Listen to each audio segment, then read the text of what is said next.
আসসালামু আলাইকুম ও শুভ সন্ধ্যা সবাইকে। আমি Zahidul Islam Shanto, student of department of electrical and electronic engineering, Jessore university of science and technology and general secretary of triple E club just.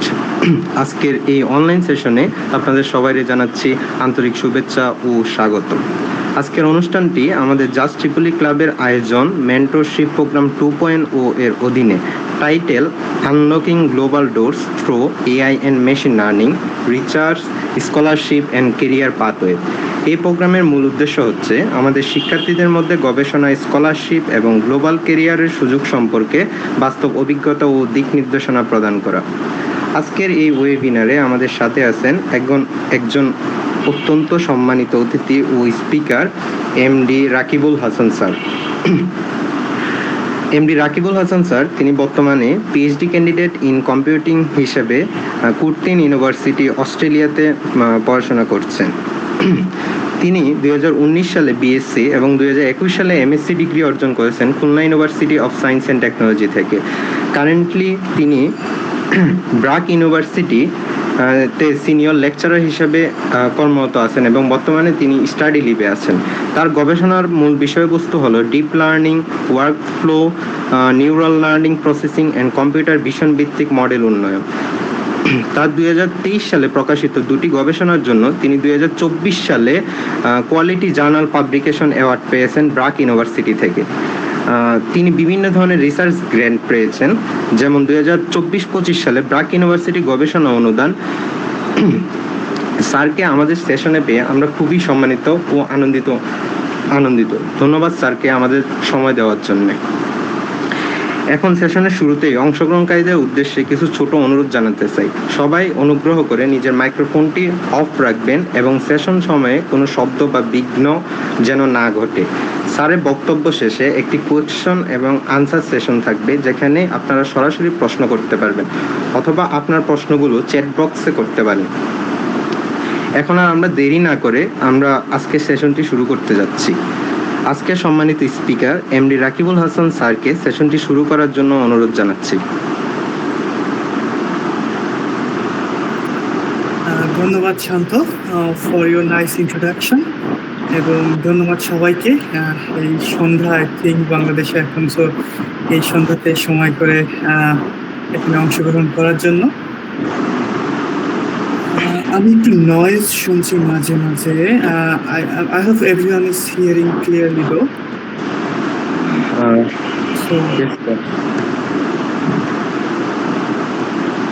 Anyway, so I think আমার কথা hopefully সবাই শুনতে পারছে ক্লিয়ারলি, বাট যদি কোনো problem, now it's better.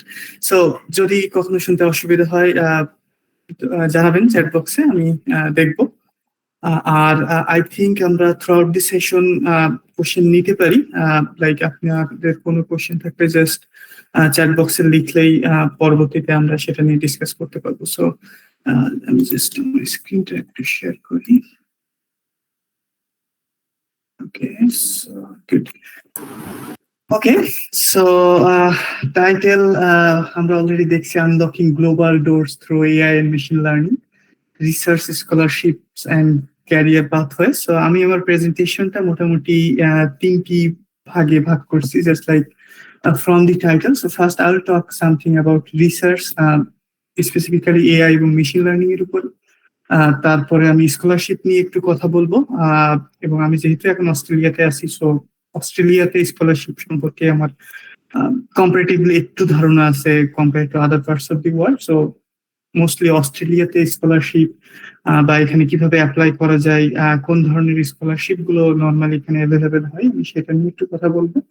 Then finally আমরা যেহেতু AI machine learning নিয়ে কথা বলছি, সো সেই রিলেটেড কি কি ক্যারিয়ার পাথওয়ে থাকতে পারে, স্পেসিফিক্যালি আমরা মাস্টার্স করার পরে কি ক্যারিয়ার পাথওয়ে থাকতে পারে, অথবা আমরা যদি পিএইচডি করি, পিএইচডি করার পরে কি ক্যারিয়ার পাথওয়ে থাকতে পারে, সেই বিষয়ে আমি যেটুকু জানি বা একটু যেটুকু এক্সপ্লোর করছি সেই বিষয়ে আমি একটু হোপফুলি শেয়ার করব। নাও ফার্স্ট থিং, রিসার্চ, এআই এবং machine learning. So I think মোটামুটি এখন আমরা অনেক বেশি ফ্যামিলিয়ার হয়ে গেছি। I hope everyone here at least we use ChatGPT, right?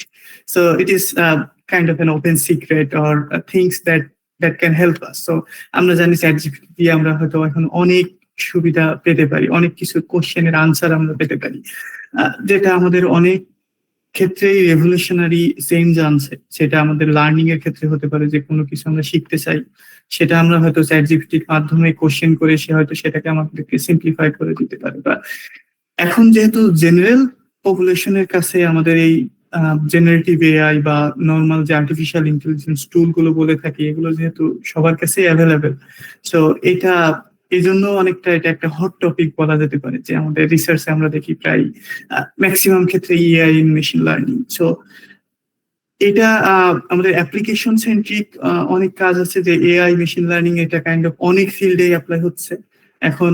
I think এমন কোনো ফিল্ড নাই যেখানে হয়তো আমরা এআই এবং মেশিন লার্নিং এর অ্যাপ্লিকেশন দেখছি না। সো ফার্স্ট অফ অল আমরা যদি বেসিক ডেফিনিশন থেকে শুরু করি, যে আমরা এআই এবং মেশিন লার্নিং বলতে আসলে কি বুঝি, বা কেন এই দুইটা টার্মই বলবো, কেন সবই একই না, কেন সবই এআই না, কেন আবার আমরা মেশিন লার্নিং বলছি। সো আমরা যখনই বলি আর্টিফিশিয়াল ইন্টেলিজেন্স, সো ফার্স্ট এখানে থেকে আমরা ডিকশনারি মিনিং থেকেও এটা অনেকটা বুঝতে পারি যে আর্টিফিশিয়াল ইন্টেলিজেন্স তার মানে এখানে ইন্টেলিজেন্সটা আমরা আর্টিফিশিয়ালি ক্রিয়েট করতে চাচ্ছি। অ্যাজ এ হিউম্যান আমাদের ইন্টেলিজেন্স আছে, আমরা শিখতে পারি, যেটা আমাদের শিশুকাল থেকেই শুরু হয়। তো শিশুকাল থেকে আমরা হয়তো কিছু ছবি দেখি, দেখা গেল ক্যাটস অ্যান্ড ডগস, আমাদের বাবা মা আমাদেরকে শিখিয়েছেন। তো সেটার মাধ্যমে আমরা আস্তে আস্তে নিজেরাই হয়তো বুঝতে পারি যে নতুন একটা ক্যাটের ছবি আসলে সেটা আমরা ধরতে পারি যে না, এটা ক্যাট বা এটা dog or something else. So similarly এই যে থিঙ্কিং এবং আন্ডারস্ট্যান্ডিং থিংস, লার্নিং, সো সেইটাই আর কি আমরা বলতেছি যে আর্টিফিশিয়াল ইন্টেলিজেন্স। আর্টিফিশিয়ালি আমরা ইন্টেলিজেন্স ক্রিয়েট করতে চাই এবং সেটা আমরা মেশিনে চাই, লাইক কম্পিউটার্স। সো এর ভিতরে মেশিন লার্নিং একটা পার্ট, যেটাকে আমরা বলে থাকি যে এই আর্টিফিশিয়াল ইন্টেলিজেন্সটা যদি আমরা অনেক ডেটা দিয়ে ট্রেন করাই পাই, যেটা আমরা হয়তো যেটা বলছিলাম যে শিশুকাল থেকে আমরা অনেক ছবি দেখি, যেটা আমাদের বাবা মা শিখেছেন যে এটা ক্যাট এটা ডগ, হয়তো আমাদেরকে দেখিয়েছেন বাস্তবে, সেটা থেকে আমরা শিখছি যে না এটা ক্যাট এটা ডগ। সো এই যে ডেটা আমাদেরকে দেখানো হচ্ছে যে এটা ক্যাট দেখতে এটা ডগ দেখতে, সিমিলারলি আমরা যদি একটা মেশিনকে এভাবে অনেক ডেটা দেখাই, যে অনেকগুলো ছবি দেখালাম যে এগুলো ক্যাটের ছবি, দেন অনেকগুলো ছবি দেখালাম যেগুলো ডগের ছবি, দেন হয়তো আমরা মেশিনকে আস্ক করতে পারি যে তুমি কোনো প্যাটার্ন পেয়েছো কিনা, যে এই ক্যাট গুলো দেখতে এমন হয় আর ডগ গুলো দেখতে এমন হয়। সো এই যে প্যাটার্নটা রিকগনাইজ করা বা প্যাটার্নটাকে লার্ন করা ফ্রম ডেটা, সেটাকে আমরা মেশিন লার্নিং বলে থাকি। এবং আমরা অনেক অ্যালগোরিদম আছে, mostly machine learning, deep learning, যে আর্টিফিশিয়াল ইন্টেলিজেন্স এখন যে কাজগুলোই হয় আমরা সেটাকে বলে থাকি যে ডিফারেন্ট অ্যালগোরিদম আমরা ইউজ করছি। সো তার ভিতরে মেশিন লার্নিং কাইন্ড অফ একটা ব্রড টার্ম, যেটা আমরা তাহলে বলতে পারি মোটামুটি এআই এর একটা সাবসেট। এবং এই মেশিন লার্নিং এর ভিতরে আর একটা সাবসেট যেটা আমরা রিসেন্টলি অনেক ব্রেক থ্রু দেখছি, লাইক ChatGPT বা যে কোনো রিসেন্ট যত আমরা এআই দেখি, সবকিছুই এখন মোটামুটি deep learning based. So first of all deep learning, এখানে যে ওয়ার্ড হচ্ছে ডিপ, এটা মেইন যে কনসেপ্ট থেকে আসছে সেখানে হচ্ছে আমাদের এই যে লার্নিং আমরা বলছি যে ডেটা থেকে লার্ন করা, এবং এই লার্নিংটা অনেকটা ধাপে ধাপে হয়, বা আমরা যে নেটওয়ার্ক বা যে ডায়াগ্রাম বা যে আর্কিটেকচারটা বিল্ড করি, সেখানে আমাদের অনেকগুলো লেয়ার অ্যাড করতে পারি, যেটার আরেকটা নাম আমরা বলে থাকি মাল্টি লেয়ার পারসেপট্রন। সো অনেকগুলো লেয়ার থাকে, এবং কাইন্ড অফ যে কোনো জিনিস যখন আমরা লার্ন করাই মেশিনকে, সো সে অনেকটা ডিপে গিয়ে লার্ন করতে পারে। এন্ড বাই ডিপ আমরা এক্সাম্পল হিসেবে বলতে পারি যে like cats and dog classification যেটা বলছিলাম। সো ওখানে একটা ক্যাটের ইমেজ যখন দেওয়া হয়, সো আমাদের একটা কনভলিউশনাল নিউরাল নেটওয়ার্ক, এটা একটা ডিপ লার্নিং মডেলের নাম। তো সেই নেটওয়ার্ক যেটা করে, এটাকে অনেক ছোট ছোট অংশে ভাগ করে ফেলে ফার্স্ট, এবং সেই ছোট ছোট অংশে কি কি প্যাটার্ন থাকতে পারে সেইগুলো সে কোন একটা লেয়ারে লার্ন করে। তো এই জন্য এটাকে আমরা অনেকটা ডিপ লার্নিং বলে থাকি, যে অনেক ডিপ লেভেলে লার্নিং হয়। আমরা পার্সপেক্টিভ বোঝা, জাস্ট ভাবার জন্য এইভাবে ভাবতে পারি যে অনেক ডিপ লেভেলে, এবং আরেকভাবে ভাবতে পারি যে মাল্টি লেয়ার পারসেপট্রন। সো অনেকগুলো লেয়ার আছে এবং প্রতি লেয়ার কিছু না কিছু লার্ন করতে পারে, সেভাবে আমরা বুঝতে পারি। ওভারঅল আমি বলবো যে কি টেকওয়ে হচ্ছে, আমাদের আর্টিফিশিয়াল ইন্টেলিজেন্স আমরা তো জানি একটা ইন্টেলিজেন্স ক্রিয়েট করা, তার ভিতরে আমরা যদি ডেটা দিয়ে অনেক এক্সাম্পল দিয়ে সেটা ট্রেন করাতে চাই, সেটাকে আমরা বলি মেশিন লার্নিং। এবং তার ভিতরে আর একটা সাবসেট, যদি আমরা সেখানে neural network related model use করি, তাহলে সেটাকে আমরা বলি deep learning. Neural network just like as a human, আমাদের হিউম্যান ব্রেনে আমরা লাইক বায়োলজিতে আমরা পড়েছি যে এখানে নিউরন আছে, ডেনড্রাইট আছে, অ্যাক্সন আছে, যেগুলো দিয়ে কানেক্টেড থাকে। সো আমি যখন হাতে একটা জিঙ্ক দিই, তখনও আমার ব্রেন বুঝতে পারছে, সো এই ইনফরমেশনটা পাস হচ্ছে through out the body. So এখান থেকে আইডিয়া নিয়ে অ্যাকচুয়ালি এই যে আর্টিফিশিয়াল নিউরাল নেটওয়ার্কটা ডেভেলপ করা হয়েছে, এবং সেই আর্টিফিশিয়াল নিউরাল নেটওয়ার্কের সাবসেটটাকেই ডিপ লার্নিং আমরা বলে থাকি।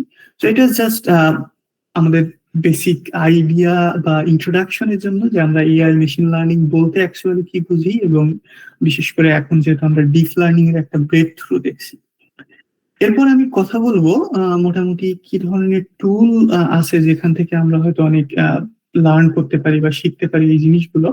সো পার্টিকুলারলি আমি এখানে একটা বইয়ের রেফারেন্স দিয়েছি, যে এবং এই ছবিটা এই বই থেকেই নেওয়া, deep learning with Python by ফ্রাঙ্কো এসকোলা। সো এই বইটাই আমি ফার্স্ট পড়ছিলাম।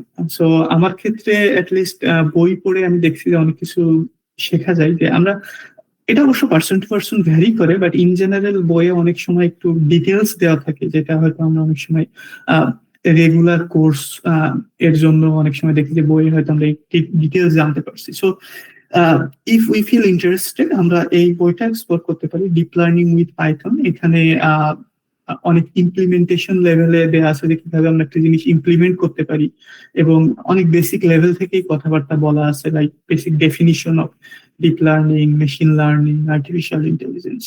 So it is one of the reference.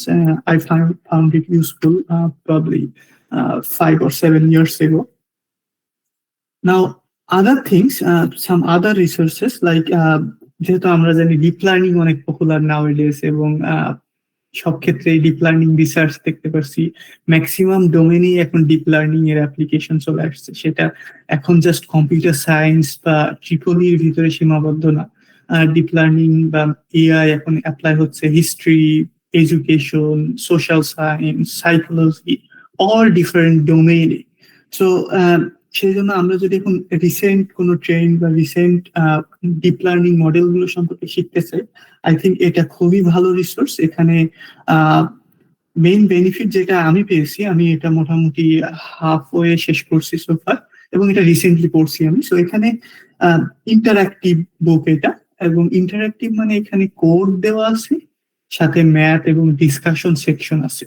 So এটা অনেকটা যেমন আমরা অনেক সময় একটা ফেসবুক পোস্ট দেখতে পারি, যার শেষে হয়তো আমরা কমেন্ট করছি, ডিসকাস করতে পারছি কোনো একটা বিষয় নিয়ে। তো এখানেও দেখা গেল যে কোনো একটা বিষয়ে আমাদের যদি কোনো কোশ্চেন থাকে, আমরা ওখানে লিখতে পারি, হয়তো অন্য কেউ সেখানে রিপ্লাই দিতে পারে, হেল্প করতে পারে, বা কেউ অন্য কোনো কিছু নিয়ে সলভ করতেছে, সে সেখানে কমেন্ট করতে পারে। সেটা হচ্ছে ডিসকাশনের পার্ট। আর স্পেসিফিক্যালি কোড এবং ম্যাথ পার্টে যেটা বলবো, যে মেশিন লার্নিং বা ডিপ লার্নিং এটা অনেকটা ক্ষেত্রেই বলা হয় অ্যাপ্লাইড স্ট্যাটিস্টিক্স বা অ্যাপ্লাইড ম্যাথমেটিক্স, এবং মেশিন লার্নিং ম্যাক্সিমাম মডেল গুলোই দেখা গেল স্ট্যাটিস্টিক্যাল মডেলও বলা হয়, মানে এটা একটা স্ট্যাটিস্টিক্স এর একটা বড় একটা পার্ট। সো এখানে ম্যাথ বুঝলে আমাদের খুবই ভালো কাজে দিবে, বা আমরা যদি মডেল লেভেলে কাজ করতে পারি, কাজ করতে চাই, তাহলে আমাদের ম্যাথ বোঝাটাও ইম্পর্টেন্ট। তো যেহেতু আমি মডেল লেভেল বললাম, তাহলে একটু ক্লারিফাই করি। আমাদের এআই বা মেশিন লার্নিং ডোমেনে আমরা যে কাজগুলো করে থাকি, রাফলি ব্রড দুইটা ক্যাটাগরিতে ভাগ করতে পারি। একটা হচ্ছে মডেল লেভেলে, যে আমরা নিউ মডেল প্রপোজ করব। যেমন আমরা বললাম যে আমাদের হয়তো কনভলিউশনাল নিউরাল নেটওয়ার্ক মডেল আছে, সো আমরা হয়তো সেই মডেলে কোনো ড্রব্যাক আমরা দেখছি, কোনো একটা পার্টিকুলার ডোমেনেও হতে পারে, বা সেই ড্রব্যাকটাকে আমি সলভ করতেছি, আমি হয়তো new type of network propose করতেছি। সো এভাবে আমাদের মেথড লেভেলে কাজ হতে পারে, অথবা আমাদের অ্যাপ্লিকেশন লেভেলে কাজ হতে পারে, যে কোনো একটা ডোমেইনে কখনো হয়তো এআই বা মেশিন লার্নিং ইউজ হয়নি, বা এখানে আমরা দেখছি যে এখানে ইউজ করলে হয়তো ফ্রুটফুল রেজাল্ট আসার চান্স আছে, বা of course research is at many Times is about experiment. So আমাদের হয়তো মনে হলো যে আমরা এক্সপেরিমেন্ট করে দেখবো, সো সেই সেন্সে ওইটাকে আমরা অ্যাপ্লিকেশন সেন্ট্রিক বলতে পারি। সো যদি আমাদের মনে হয় যে না আমরা অ্যাপ্লিকেশন সেন্ট্রিক কাজ করতে চাই, সেক্ষেত্রে ম্যাথ অনেকটা স্কিপ করলেই হবে। বা আমার যদি মনে হয় যে না ম্যাথ আমার ভালো লাগছে না, but still I can work on AI and machine learning, তো সেক্ষেত্রে হয়তো আমরা অ্যাপ্লিকেশন সেন্ট্রিক বেশি ফোকাস করতে পারি। এবং আহ, দুই ডিরেকশনটাই ভালো, যেটা বলছি যে এআই মেশিন লার্নিং যেহেতু আমরা দেখছি সব ডোমেনে ইউজ হচ্ছে, সো ডেফিনেটলি নিউ ডোমেনে এক্সপ্লোর করা, নিউ প্রবলেম সলভ করা, it is a very good research prospect. And at the same time আমরা যদি নতুন মডেল ডেভেলপ করতে পারি যেটা হয়তো এক্সিস্টিং কোনো ড্রব্যাককে আমরা সলভ করছি, definitely this is also another good direction. So this is just like if we like math or if we understand the math behind machine learning, deep learning, সেইভাবে আমরা decision নিতে পারি। বাট যে কথাটা আমি বলছিলাম এবং যেখান থেকে এই ম্যাথ বিষয়টা আসলাম, সেটা হচ্ছে এই বইয়ে মোটামুটি ম্যাথ গুলো ভালোভাবে আছে বা বোঝানো আছে। এবং প্রাইমারি ইম্পর্টেন্ট থিং যেটা আমি এখানে পাই, সেটা হচ্ছে এখানে কোড গুলো এভাবে ইন্টারঅ্যাক্টিভলি দেওয়া আছে। সো যে কোনো জিনিস এখানে ফার্স্ট ডেমনস্ট্রেট করা থাকে এবং সাবসিকুয়েন্ট কোড থাকে যেটা আমরা কুইকলি ট্রাই করতে পারি। তো সেটা একটা বেনিফিট আমি পেয়েছি। এবং এখানেও কোডটা আমরা ডিফারেন্ট ফ্রেমওয়ার্কের মাধ্যমে, যেটা আমার প্রেফারেন্স আমি সেটাতে করতে পারি। এখানে জাস্ট একটা screenshot from this book. So এখানে জাস্ট দেখা যাচ্ছে যে পাইটর্সটা সিলেক্টেড, যেখানে পাইটর্স এর কোডটা দেওয়া আছে। সো আমি যদি টেনসরফ্লো ইউজ করতে চাই, এখানে টেনসরফ্লোর উপর ক্লিক করলে আমরা টেনসরফ্লোর কোডটা দেখতে পাবো। যেহেতু এখানে একটু পাইটর্স টেনসরফ্লো চলে আসলো, তাহলে একটু এই বিষয়ে জাস্ট একটু ফর বেসিক ইন্ট্রোডাকশন। সো আমরা তো জানি মোটামুটি যে প্রোগ্রামিং ল্যাঙ্গুয়েজ হচ্ছে পাইথন, সি প্লাস প্লাস। এখন প্রোগ্রামিং ল্যাঙ্গুয়েজের ভিতরে জাস্ট লাইক আমরা ডিফারেন্ট প্যাকেজ ইউজ করি ডিফারেন্ট পারপোজে। যেমন আমরা সির ক্ষেত্রে হয়তো stdio.h ইউজ করি নর্মাল প্রিন্ট বা স্ক্যানএফ এগুলোর জন্য, বা আমরা হয়তো math.h ইউজ করি কোনো ম্যাথের ফাংশনের জন্য। তো সিমিলারলি আমরা যদি মেশিন লার্নিং বা ডিপ লার্নিং ইউজ করতে চাই, তো তার জন্য ডেফিনেটলি প্যাকেজ হলে ভালো হয়, কারণ আমরা হয়তো সবকিছু স্ক্র্যাচ থেকে ইমপ্লিমেন্ট করতে চাইবো না। তো সেই পার্সপেক্টিভে আমাদের ডিফারেন্ট ফ্রেমওয়ার্ক আছে। সো তার ভিতরে TensorFlow is one of them, which was quite popular in earlier days, but এখনো পপুলার আছে। বাট রিসেন্টলি পপুলারিটির দিক থেকে বলা যায় পাইটর্স বেশি পপুলার, এবং অনেক কিছু পাইটর্স এর জন্য অ্যাভেলেবল। সো এই দুইটা kind of major market share বলতে পারি যে ফ্রেমওয়ার্কের দিক থেকে। সো আমরা যে কোনো একটাতেই স্টিক থাকতে পারি শুরুর দিকে। সো যেটাই আমাদের মনে হয় সেই রিলেটেড শেখা যায়, কারণ একটা যখন আমরা কনসেপ্টটা বুঝে ফেলবো, দেন আরেকটাতে ট্রান্সলেট করা কোনো ব্যাপার না। সো এটা জাস্ট আমরা কথা বলছিলাম লার্নিং রিসোর্স বা কোন বিষয় থেকে শিখতে পারি, তার ভিতরে এই বইটা এক্সপ্লোর করা যেতে পারে। এবং অবশ্যই যেটা বলছিলাম যে learning depends on persons preference. তো অনেক সময় আমাদের ভিতরে থাকতে পারে যে আমরা হয়তো ভিডিও দেখে শেখা পছন্দ করতে পারি। তো সেই দিক থেকে স্পেসিফিক্যালি আমি এটা অনেক আগেই কমপ্লিট করছিলাম, এবং this is a very good resource. এবং আমি দেখছি যে অনেকেই এটাকে রিকমেন্ড করে, বিশেষ করে এখানে যে Andrew Ng, who's a very good instructor. এখানে বেসিক ম্যাথ লেভেল বা বেসিক স্ক্র্যাচ থেকে জিনিসগুলো শেখানো হয়। So which is very good to understand things. So এটা বেসিক্যালি কোর্সের একটা স্পেশালাইজেশন বা একটা সেট অফ কোর্স, যেটার নাম হচ্ছে ডিপ লার্নিং স্পেশালাইজেশন। এবং এর আন্ডারে 5টা কোর্স আছে। সো অ্যাটলিস্ট একটা দুইটাও যদি ইচ্ছা হয় আমরা ট্রাই করে দেখতে পারি। এবং এটা জাস্ট লাইক আমরা অনলাইন কোর্স যেভাবে করে থাকি, যে এখানে হয়তো কিছু ভিডিও আছে, কিছু অ্যাসাইনমেন্ট টাইপ আছে যেগুলো আমরা সলভ করতে পারি এইভাবে। সো এটা শুরু হয় মোটামুটি neural network and deep learning basic introduction দিয়ে। তারপরে কিভাবে আমরা হয়তো মডেল ডেভেলপ করতে পারি সেই রিলেটেড হাইপার প্যারামিটার টিউনিং প্রয়োজন হয়, তো সেইগুলো এক এক করে এখানে শেখানো হয় from the basic neural network এবং at the end sequence model. So sequence model আমরা এক্সাম্পল বলতে পারি যে লার্জ ল্যাঙ্গুয়েজ মডেল যেগুলো হয়তো আমরা এখন ইউজ করি, চ্যাট জিপিটি আর জেমিনাই বা লামা, এগুলোকেই আমরা সিকোয়েন্স মডেল বলতে পারি, যেহেতু এটা সিকোয়েন্স জেনারেট করে। Overall key takeaway from this slide is that আমরা এই কোর্সটাকে প্রেফার করতে পারি। অনেক সময় কোর্সটা আমরা যদি অ্যাটলিস্ট আমি যখন করছিলাম তখন পেইড ছিল, বাট ফ্রি অডিট করা যায়। দ্যাট মিনস আমি যদি সার্টিফিকেট নিতে না চাই তাও অ্যাটলিস্ট আমি ভিডিওগুলো দেখতে পারি, সো হুইচ ইজ সাফিসিয়েন্ট। আমরা যদি ভাবি যে আমরা শিখতে চাই, কারণ আর যদি আমরা সার্টিফিকেট নিতে চাই তাহলে ওখানে হয়তো পে করা লাগতে পারে, বা ওখানে অ্যাপ্লাই করা যায় হয়তো অ্যাজ এ স্কলারশিপ আর সামথিং। সেটা মেইন ব্যাপার না। আমরা যদি শেখার কথা ভাবি যে এআই মেশিন লার্নিং কিভাবে শিখবো, this is a very good resource. Now moving on, আমাদের আরেকটা পার্টিকুলার ওয়েবসাইট যেখানে অনেক এ ধরনের কোর্স আছে সেটাকে আমরা ডেটা ক্যাম্প বলে থাকি। ডেটা ক্যাম্প নামটা আই গেস আসছে ডেটা সায়েন্স থেকে। সো যেহেতু আমরা AI, machine learning, deep learning নিয়ে কথা বলছি, আমরা হয়তো শুনেছি যে রিলেটেড আর একটা টার্ম হচ্ছে ডেটা সায়েন্স।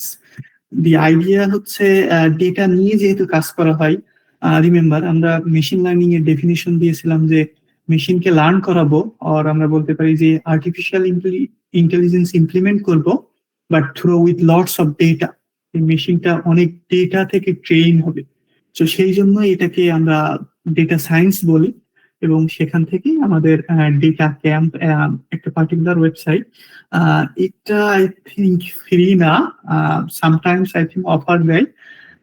এটা কোভিড এর সময় অনেকটা ফ্রি ছিল অ্যাক্রস মেনি ডিফারেন্ট ইউনিভার্সিটিজ। আমি ওই সময় সুযোগ পেয়েছিলাম এখানে বেশ কিছু কোর্স করা।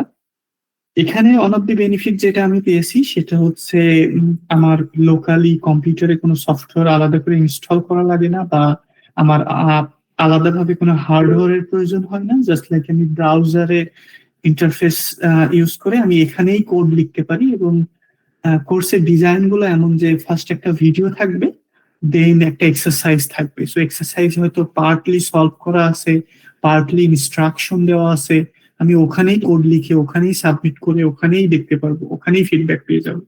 সো ওই সেন্সে খুবই ভালো। সো আমাদের এক্সপ্লোর করে দেখা যেতে পারে যে এখানে ফ্রি অপশন আছে কিনা, বা যদি পে করার অপশন থাকে সেগুলো, if we have that support, আমরা সেটা এক্সপ্লোর করতে পারি। But this is good. এবং পার্টিকুলারলি আমি এখানে দুইটা স্ক্রিনশট দেওয়ার চেষ্টা করছিলাম। Okay, I think I can try to make the screen a bit bigger. Okay, just let me reshare it. I think এটাকে পুরো স্লাইড শো দিলে আই থিঙ্ক স্ক্রিনটা আরো বেশি ক্লিয়ার হবে।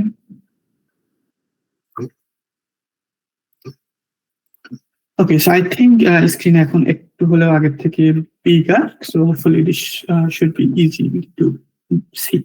So যেটা আমি বলছিলাম যে আমরা ডেটা ক্যাম্প নিয়ে কথা বলছিলাম।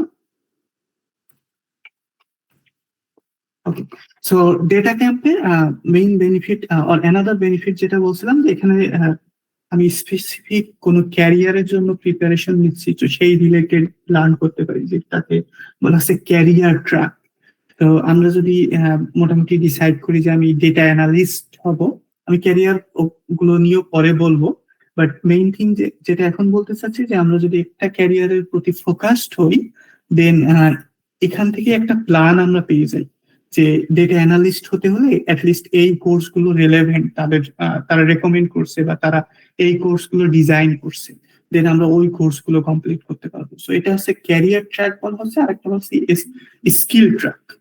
সো স্কিল ট্র্যাকের মেইন ফ্লেভার এখানে হচ্ছে যেটা, যে আমি দেখা গেল পাইথনের উপরে স্কিলড হতে চাই, বা আমি দেখা গেল পাইটর্স এর উপরে স্কিলড হতে চাই, দেন আমি এই পাইটর্স রিলেটেড কোর্স বা পাইটর্স রিলেটেড যে ভিডিওগুলো আছে সেগুলো বেশি এক্সপ্লোর করতে পারবো। সো এই অপশন গুলো এখানে আছে, হুইচ ইজ ভেরি গুড আমাদের শেখার জন্য। সো মোটামুটি এই তিনটা টপ রিসোর্স বলতে পারবো, বলা যায়। Of course this is my personal opinion, অন্য রিসোর্স অনেক ভালো আছে বা থাকতে পারে, but at least this is just an example. Now moving on, আমরা যেহেতু এআই এবং রিসার্চ নিয়ে কথা বলছি, আই থিঙ্ক রিসার্চের বড় একটা পার্ট হচ্ছে পাবলিকেশন। সো পাবলিকেশন নিয়ে যদি একটু বলি, বিশেষ করে আমরা হয়তো মোটামুটি একটু আইডিয়া পেয়েছি যে কম্পিউটার সায়েন্সের আন্ডারে অনেকটা পড়ে যায় এআই এবং মেশিন লার্নিং। যদিও আমরা বলতে পারি কম্পিউটার সায়েন্স ও ইলেকট্রিক্যাল অ্যান্ড ইলেকট্রনিক ইঞ্জিনিয়ারিং এর একটা পার্ট, বা আহ, যেটাই বলি। পার্সোনালি আমি ইলেকট্রিক্যাল অ্যান্ড ইলেকট্রনিক ইঞ্জিনিয়ারিং এ ব্যাচেলর মাস্টার্স করছি, অলদো আমার কারেন্ট পিএইচডি কম্পিউটার সায়েন্সের দিকে হচ্ছে, বা ডিগ্রি টাইটেলটাও কম্পিউটার সায়েন্সে। সো আমি জাস্ট রিলেট করার চেষ্টা করছি যে triple E definitely is mother subject, or এখানে কম্পিউটার সায়েন্সের অনেক পার্ট বা আছে, বাট যেহেতু আমরা এখন রিসেন্টলি দেখতেছি যে কম্পিউটার সায়েন্স একটা মেজর ডিভিশন, আর আমাদের কম্পিউটার সায়েন্স আকারেও ডিগ্রি নিচ্ছি বা সবকিছুই আছে। সো সেখানে মেজর ডিফারেন্স যেটা আমি মিন করতে চাচ্ছি যে জার্নাল হচ্ছে অনেক ক্ষেত্রেই অনেক সিগনিফিক্যান্ট, বা অনেক কাইন্ড অফ জার্নাল পাবলিকেশনকে অনেক ভালোভাবে দেখা হয় across most of the sector, including electrical and electronic engineering, in any science, in any technology or engineering discipline. But computer science এর একটা স্পেসিফিক ডেভিয়েশন এখানে, সেখানে হচ্ছে কনফারেন্সকেও অনেক বেশি প্রায়োরিটি দেওয়া হয় বা অনেক বেশি ভালোভাবে দেখা হয়। ডিপেন্ডস অন কোন কনফারেন্স, যদিও আমি সেটা নিয়ে কথা বলবো। বাট মেইন যে বিষয়টা আমরা বলতে চাচ্ছি, যে আমরা যখন এআইএমএল রিসার্চ নিয়ে কথা বলবো, তখন কনফারেন্সকে ছোট করে দেখার কোনো বিষয় নেই, গিভেন দ্যাট কনফারেন্স রেপুটেড। সো তার মানে আমাদের পাবলিকেশনের কথা আমরা যদি যে কোনো স্টেজে যখনই ভাবি না কেন, কনফারেন্স অফকোর্স একটা গুড ভেন্যু হতে পারে। তো সেই রিলেটেড আমি যেহেতু বলছিলাম যে ডিপেন্ডস অন আমরা এটা র্যাঙ্কিং কেমন বা এটা রেপুটেড কিনা, তো সেই রিলেটেড ডিফারেন্ট র্যাঙ্কিং আছে। ওয়ান অফ দি র্যাঙ্কিং কে আমরা বলে থাকি core ranking. So core ranking এই লিঙ্কে গেলে পাওয়া যাবে। সো সেখানে গেলে আমরা যে কোনো কনফারেন্স লিখে সার্চ দিলে নর্মালি তার র্যাঙ্ক দেখতে পারি, এবং র্যাঙ্কিং এর ক্লাসিফিকেশন মোটামুটি এ স্টার মিনস টপ। সো কারো যদি একটা এ স্টার পাবলিকেশন থাকে, ইভেন এ স্টার কনফারেন্স আমরা বলতেছি এখন, তো এ স্টার কনফারেন্স থাকে, এটা ম্যাক্সিমাম ক্ষেত্রেই অনেক জার্নাল থেকে অনেক রেপুটেড। এবং আমরা যখন দেখা গেল পিএইচডির জন্য অ্যাপ্লাই করব বা হয়তো ইন্ডাস্ট্রিতে জবের জন্য অ্যাপ্লাই করব, সো এই স্টার কনফারেন্সকে অনেক জার্নাল থেকে, ইভেন টপ জার্নাল থেকে এই স্টার কনফারেন্সকে বেশি প্রায়োরিটি দেওয়া হবে বা বেশি ভালোভাবে দেখা হবে। এটা আমি জাস্ট এই জন্যই বলতে চাচ্ছি যে কনফারেন্সকে ছোট করে দেখার বিষয় না, বা কনফারেন্সকে আমাদের অবশ্যই ইম্পর্টেন্স দেওয়া হয় কম্পিউটার সায়েন্সে। এটা হিস্টোরিক্যাল রিজন আছে, অনেক প্রস এন্ড কনস আছে, বাট ইন জেনারেল মেইন বিষয় যেটা আমি এখানে বলতে চাচ্ছি যে তার রিভিউ বা তার কোয়ালিটি গুলো আমরা এই ধরনের র্যাঙ্কিং পোর্টালে দেখতে পারি। ওয়ান অফ দি থিং হচ্ছে কোর র্যাঙ্কিং, সেখানে এ স্টার মানে খুবই টপ, দেন এ বি, দেন এইভাবে ক্যাটাগরি আছে। জার্নাল র্যাঙ্কিংও আছে, এবং সেখানেও আমরা বলে থাকি যে এ স্টার জার্নাল, এ জার্নাল, এই র্যাঙ্কিংটাও আছে। So core ranking both for conference journal, যদিও জার্নাল র্যাঙ্কিংটা অ্যাটলিস্ট এখন আর কন্টিনিউইং না। সো এটা র্যাঙ্কিংটা লাস্ট আই থিঙ্ক 2020-তে হয়েছে, এরপরে আর র্যাঙ্কিংটা হয়নি, বাট অ্যাটলিস্ট যে র্যাঙ্কিংটা এখনো আছে সেটাকে এখনো অ্যাকসেপ্টেবল লেভেলে দেখা হয়। দ্যাট মিনস কারো যদি একটা এ স্টার জার্নালও থাকে, definitely which is also very good. So main বিষয় হচ্ছে আমাদের এই র্যাঙ্কিং এর বিষয়গুলো চলে আসে যে আমরা যখন পাবলিশ করতেছি কোনো পেপার, সো এটা আমরা কোথায় পাবলিশ করতেছি, সেই ভেন্যুর রেপুটেশন কি, এইটা। Having said that, it completely make sense যে আমরা শুরুতেই অবশ্যই এত হয়তো রেপুটেড জায়গায় পাবলিকেশন করা অনেক ডিফিকাল্ট হতে পারে।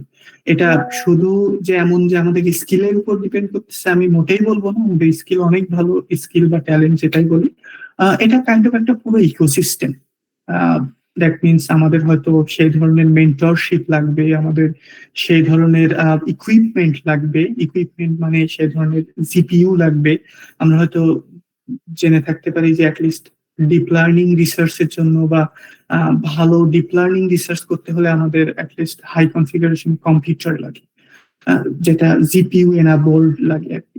সো সেটা আলাদা বিষয়। মেইন বিষয় হচ্ছে হয়তো আমাদের পুরো ইকোসিস্টেমটা আমাদের বাংলাদেশে এখন ইউনিভার্সিটি লেভেলে অনেক ক্ষেত্রেই পসিবল। তো সেই সেন্সে আমাদের শুরুর দিকে এমন টপ র্যাঙ্কে না হলেও অ্যাটলিস্ট আমি বলবো ব্যাচেলর লেভেলে মোটামুটি যে কোনো I triple E conference as a first conference is completely okay. Definitely continuously ওই ধরনের পাবলিকেশন না করে অ্যাটলিস্ট প্রথমে যখন আমরা পাবলিকেশন ওয়ার্ক ফ্লোটা বুঝতে পারবো যে কিভাবে পেপার লিখতে হয় বা পাবলিকেশনে কোন কোন বিষয়গুলো হয় বা পিয়ার রিভিউটা কি, কি ধরনের কমেন্ট আসে, বা আমরা কমেন্ট গুলোকে যদি অ্যাড্রেস করতে হয় কিভাবে অ্যাড্রেস করতে হয়, তো এই ওয়ার্ক ফ্লো বা এই প্রসেসটা শিখে ফেললে দেন আস্তে আস্তে আমরা এই ধরনের কনফারেন্স বা এই ধরনের জার্নাল, এই ধরনের রেপুটেড ভেন্যুতে অবশ্যই পাবলিকেশন করার অ্যাটলিস্ট এটা আমাদের এইম থাকা উচিত। এবং যেটা আমি বলছি অবশ্যই শুরুতে এই ধরনের পসিবল হবে না, এটা শুধু আমাদের উপরেই না, এটা পুরো ইকোসিস্টেম অনেক কিছুর উপরে ডিপেন্ড করে, but this is one of the thing this is accepted across globally. So কারোর যদি এই লেভেলে পাবলিকেশন থাকে দেন ডেফিনেটলি আমরা বলতে পারি যে তার জন্য ফার্দার পিএইচডি ফান্ডিং, স্কলারশিপ পাওয়া বা মাস্টার্স স্কলারশিপ পাওয়া বা এগুলো, বা ভালো জায়গায় লাইক গুগল, মাইক্রোসফট, এখানে জব পাওয়া তাদের জন্য কম্পারেটিভলি ইজিয়ার, কারণ এগুলো recognizable across the globe. Now moving on, কিভাবে আমরা বুঝবো যে কোন কনফারেন্স সামনে আসছে, কনসিডারিং যে তাদের র্যাঙ্কিং, বা দেখা গেল আমি কোনো র্যাঙ্কড কনফারেন্স দেখতে চাই, অবশ্যই তো আমরা অনেক সময় সার্কুলার বাই ডিফল্ট পেয়ে যাই ইমেলের মাধ্যমে, বা সার্কুলার চলে আসে, লাইক ইউনিভার্সিটিতে অনেক সময় পোস্টার থাকে, বাট অ্যাটলিস্ট আমরা যদি এই ধরনের অ্যাটলিস্ট পরবর্তীতেও যদি কখনো এভাবে র্যাঙ্কড কনফারেন্স জার্নালে পাবলিকেশনের কথা ভাবতে পারি। তো তার ভিতরে ওয়ান অফ দি সোর্স যেটা আমি প্রায় ফলো করি, এই পার্টিকুলার লিঙ্কে গেলে মোটামুটি এখানে র্যাঙ্কিং সিলেক্ট করা যায়। আমি কোড র্যাঙ্কিং নিয়ে কথা বললাম, অন্য র্যাঙ্কিংও আছে যেমন এখানে লেখা আছে জিজিএস র্যাঙ্কিং, এবং র্যাঙ্কিং এ এভাবে সিলেক্ট করা যায় যে আমি কোন র্যাঙ্কিং গুলো এইম করতেছি এবং আমি কোন ফিল্ডে এটা সাবমিট করতে চাচ্ছি, দেন দিলে মোটামুটি এখানে একটা গ্রাফ টাইপ চলে আসে যে কোন কোন কোন কনফারেন্স অ্যাভেলেবেল আছে এবং তাদের ডেডলাইন কবে, সেইভাবে প্রিপারেশনও নেওয়া যায়। So this is a good site two track down that. অন্যান্য আরো কিছু সাইটও আছে, যেমন এগুলো আমি পার্সোনালি মাঝে মাঝে ফলো করি, অ্যাটলিস্ট এই যেগুলো বোল্ড করা আছে, এখানে যদি বোল্ড হতে বোঝা একটু কষ্ট হয়ে যাচ্ছে, বাট অ্যাটলিস্ট এই যে এখানেও মোটামুটি দেখা যাচ্ছে আপকামিং কি কি কনফারেন্স আসতেছে, কতদিন পর আসতেছে। সো এগুলো মোটামুটি good resource to know that our things are coming, because যদি আমরা জানি যে 2 মাস পর একটা কনফারেন্স আসছে এবং আমার একটা কাজ মোটামুটি রেডি বা অ্যাটলিস্ট কিছু প্রিলিমিনারি রেজাল্ট পেয়েছি, তখন হয়তো আমরা ওই দিকে ওইটার জন্য এইম করে সাবমিট করা যেতে পারে, বা ওখানে কি কি বিষয়গুলো হয়তো ভালোভাবে দেখা হয়, বা ওখানকার পেপার গুলো কি ধরনের কোয়ালিটি থাকে, সেগুলো হয়তো আমরা এক্সপ্লোর করতে পারবো। সো এই লিঙ্ক গুলো এখানে থাকলো। দেন আমি কনফারেন্স সম্পর্কে হয়তো একটু বেশি বলে ফেলছি, এবং it's true actually, true means I think it's fact in terms of that globally conference K at least computer science এর conference, এই reputed conference কে অনেক প্রায়োরিটি দেওয়া হয়, ইভেন অনেক ক্ষেত্রে জব অ্যাপ্লিকেশন বা ইভেন পিএইচডি অ্যাপ্লিকেশন বা পিএইচডি স্কলারশিপের যে অ্যানাউন্সমেন্ট বা সার্কুলার, ওখানে লেখা থাকে যে যদি টপ এ স্টার কনফারেন্স থাকে তাহলে প্রায়োরিটি দেওয়া হবে, বা এগুলো থাকলে, বা অনেক টপ স্কুল বা টপ ল্যাবে এগুলো অনেক সময় এক্সপেক্ট করে যে অ্যাটলিস্ট পিএইচডিতে আসার আগে যদি কারোর এগুলো থাকে, দিস ইজ ভেরি গুড। এটার প্রস এন্ড কনস আছে অবশ্যই।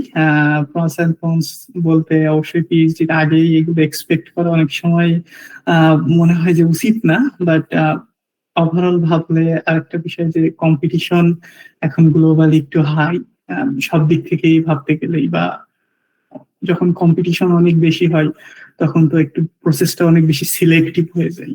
তো সেই জন্য আর কি অ্যাটলিস্ট যেটা আমি আগেও বলছিলাম যে শুরুর দিকে মোটামুটি আইটিফুলি কনফারেন্স যেগুলো বাংলাদেশে হচ্ছে, আশেপাশের কান্ট্রি গুলোতে হচ্ছে, সেগুলোতে অবশ্যই করা যাবে, definitely it's fine, it will help us to know how things works, but global, but আস্তে আস্তে আমাদের এইম থাকা উচিত টপ ভেন্যুগুলোতে পাবলিশ করা। সো এখানে জাস্ট কিছু এক্সাম্পল ফর জার্নাল যেগুলো হয়তো সার্চ করলে এগুলো আমরা এ স্টার জার্নাল হিসেবেই পাবো।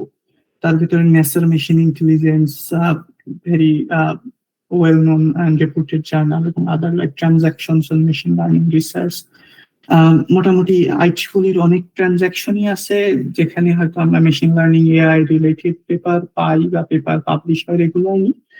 So most IEEE transactions are really well reputed. So this is again just some examples. We can always find others as well. Now, কিছু রিসার্চ এরিয়া নিয়ে যদি কথা বলি, সো ফার আমরা কথা বললাম পাবলিকেশন নিয়ে বা কিভাবে আমরা স্কিলটা ডেভেলপ করতে পারি। এখন কিছু রিসার্চ এরিয়া নিয়ে যদি কথা বলি, সো রিসার্চ এরিয়া ব্রডলি আমরা দুইটা ভাগে এখানেও ক্লাসিফাই করতে পারি। একটা হচ্ছে natural language processing. Natural language processing মানে হচ্ছে লাইক টেক্সট প্রসেসিং, তো এই ধরনের ন্যাচারাল ল্যাঙ্গুয়েজ মোস্টলি টেক্সট, তো সেটা রিলেটেড যে মডেলগুলো like ChatGPT. So ChatGPT is an natural language processing model বা এনএলপি ইন শর্ট। সো এটা একটা ব্রড ক্যাটাগরি এবং আমরা রিসেন্টলি আসলে চ্যাটজিপিটি এর ব্রেক থ্রু এবং সাবসিকুয়েন্টলি জেমিনাই বা লামা এই ধরনের মডেলের ব্রেক থ্রুর মাধ্যমে আমরা এই এনএলপির অনেক ব্রেক থ্রু দেখতেছি। বাট অফকোর্স কম্পিউটার ভিশনেরও অনেক ব্রেক থ্রু আছে এবং কম্পিউটার ভিশন পার্টটা মেনলি আমরা যেটা বুঝতেছি যে ইমেজ নিয়ে যখন কাজ করা হয় বা ভিডিও নিয়ে যখন কাজ করা হয় সেটাকে আমরা কম্পিউটার ভিশন রিসার্চ বলে থাকি। এবং এখানেও অনেক ব্রেক থ্রু আছে যেটা আমরা বলতে পারি যে লাইক এখন তো রোবট অনেক কমন হয়ে যাচ্ছে, রাইট? সো রোবট অবশ্যই সেখানে কম্পিউটার ভিশন মডিউলটা ইম্পর্টেন্ট, কারণ রোবট যখন নেভিগেশন করে কোন দিকে যাবে বা যাবে না সেটা, বা আমরা যদি বলি যে এখন লাইক ভ্যাকিউম, যেটা আমরা রোবট ভ্যাকিউমটা অনেক পপুলার হচ্ছে world wide. So robot vacuum definitely এখানে কম্পিউটার ভিশন মডিউল আছে যে সে কোন দিকে যাবে না যাবে না, সেখানে কম্পিউটার ভিশনের পার্টটা আছে। সো রোবোটিক্সে কম্পিউটার ভিশনের ডেফিনেটলি একটা বড় পার্ট। এবং আর একটা বিষয় যেটা আমি বলবো মেডিকেল ইমেজিং, এবং এটাও একটা kind of very good research topic এবং গ্লোবালি অনেক কাজ হচ্ছে মেডিকেল ইমেজিং এর উপরে। সো মেইন আইডিয়া হচ্ছে আমরা তো নর্মালি সিটি স্ক্যান, এমআরআই বা এই রিলেটেড বা x-ray, chest x-ray for example, so এই রিলেটেড তো আমরা রেগুলারলি মানে যে কেউ ডক্টরের কাছে গেলে এই ধরনের ডায়াগনোসিস হয়। কারেন্ট ওয়ার্ক ফ্লোতে হচ্ছে এখানে রেডিওলজিস্ট মানে একজন হিউম্যান সেটাকে ইভালুয়েট করবে এবং আমরা জানি যে সেখানে অনেক সময় এরর প্রন হতে পারে, সেখানে ভুল করতে পারে, অ্যাজ এ হিউম্যান নেচার আমরা ভুল করতে পারি। বা অনেক সময় হয়তো অনেক ওয়ার্কলোড চলে আসে যে এনাফ মানুষ আমাদের নেই, এনাফ টেকনিশিয়ান, এনাফ রেডিওলজিস্ট নেই যে এত রিপোর্টকে তাড়াতাড়ি প্রসেস করার জন্য। সো সেক্ষেত্রে আমরা রেডিওলজিস্ট বা ক্লিনিশিয়ানদেরকে হেল্প করতে পারি। সেই হেল্প করার জন্য আমরা হয়তো একটা মডেল বা একটা সিস্টেম দাঁড় করাতে পারি যে একটা প্রিলিমিনারি প্রসেস যেন করতে পারে। So at least current state of the আর্টে আমরা রিপ্লেস করার কথা ভাবি না, যে আমরা বলি না যে ডক্টররা লাগবে না বা রেডিওলজিস্টরা লাগবে না, এটা ইটস টু আর্লি ডেফিনেটলি, এবং অবশ্যই আমরা পুরোটাই এআই এর উপরে ছেড়ে দিতে চাই না, রাইট? সো সেই সেন্সে অ্যাটলিস্ট ম্যাক্সিমাম ক্ষেত্রে যেটা প্রপোজ করা হয় যে আমরা হেল্প করতে চাই, হয়তো আমরা সিস্টেমটাকে আরো ফাস্ট করতে পারি।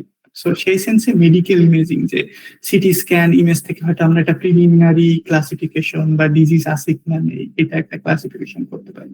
সো দ্যাট আমাদের একটা অ্যাটলিস্ট সিস্টেম থাকবে যেখানে হয়তো একটা হাই যে কোন কেজে হিউম্যান ইভালুয়েশন দরকার বা কোন কেসটা অ্যাটলিস্ট কম্পিউটার কনফিডেন্ট যে এখানে ডিজিজ নাই, তো সেই ধরনের একটা হেল্প হবে। সো হোপফুলি এই রিলেটেড অনেক কাজ হয় যেটাকে আমরা মেডিকেল ইমেজিং বলি, which is part of computer vision.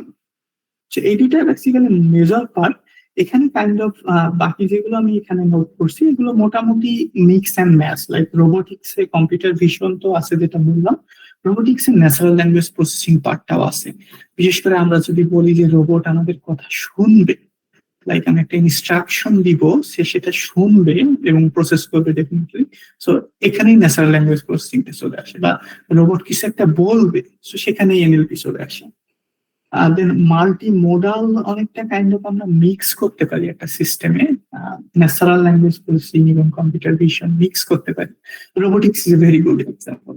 So the idea হচ্ছে অফকোর্স রোবোটিক্স, যদি একটা রোবট ভাবি যে সে দেখবে এবং অলসো শুনবে, সেটা ডেফিনেটলি অবশ্যই একটা মাল্টি মোডাল লার্নিং হিসেবে বলতে পারি। Multi modal learning basis also very good area of research. কারণ ম্যাক্সিমাম ক্ষেত্রেই আমরা যখন এই আর্টিফিশিয়াল ইন্টেলিজেন্স বা এই মেশিন লার্নিং ডিপ লার্নিং গুলো আসতেছে, আমরা যদি একটু ভাবি, এগুলো অনেককেই কাইন্ড অফ হিউম্যান লার্নিং সিস্টেমকে রেপ্লিকেট করা হচ্ছে।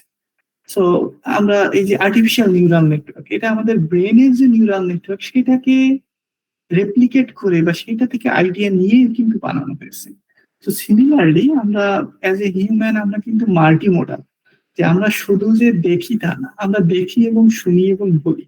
তো সেই সেন্সে আমরা যদি কম্পিউটার সিস্টেম বা এই এআই মেশিন লার্নিং সিস্টেম গুলো ভাবি, যারা হয়তো সবকিছু করবে বা সবকিছুর উপরে বেস করে একটা ডিসিশন দিবে, ডেফিনেটলি সেটা ভালো হবে, তাই না? যে আমি কারোর শুধু কথা শুনে ডিসিশন দিলাম বা কারোর শুধু একটা জিনিস দেখে ডিসিশন দিলাম, তার থেকে বেটার যদি আমার কাছে দুই ধরনের input থাকে।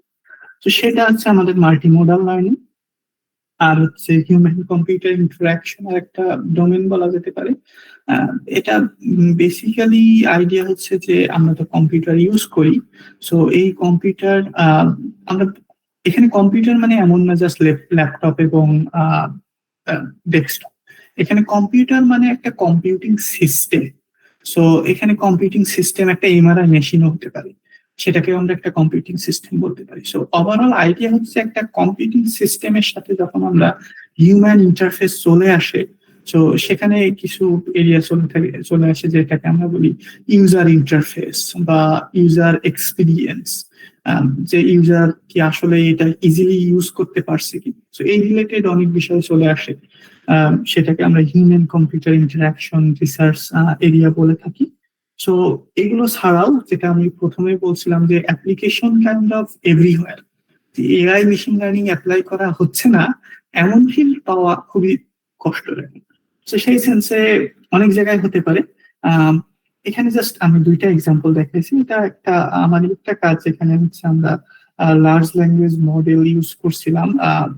নট লাইক যে আমরা চ্যাট জিপিটি কে কিছু আস্ক করলাম সেটার রেসপন্স, এটা মোর লাইক যে চ্যাট জিপিটি ব্যাকএন্ড যে মডেল, যেটা হয়তো আমরা নাম শুনে দেখতে পারি জিপিটি 3, জিপিটি 4 বা 8 গুলো।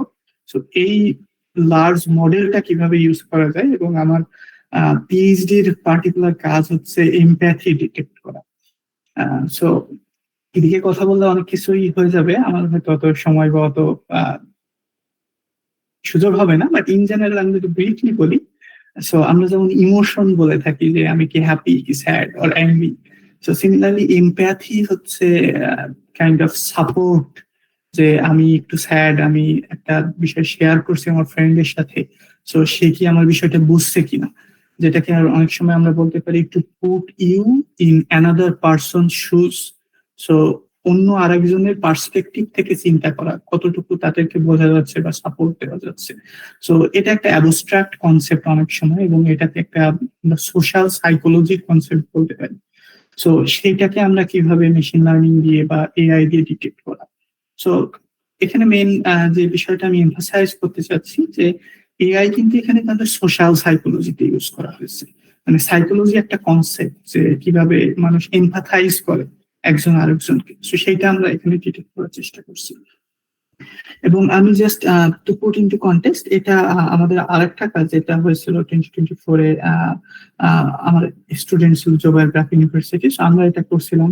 সো এখানে মেনলি এটা যদিও মডেল না, বাট অ্যাটলিস্ট আমরা একটা সিস্টেমেটিক রিভিউ করছিলাম যে পিভি সিস্টেম প্যারামিটার গুলো ডিটেক্ট করার জন্য বা প্রেডিক্ট করার জন্য, এস্টিমেট করার জন্য কোথায় কোথায় কিভাবে মেশিন লার্নিং ইউজ হয়।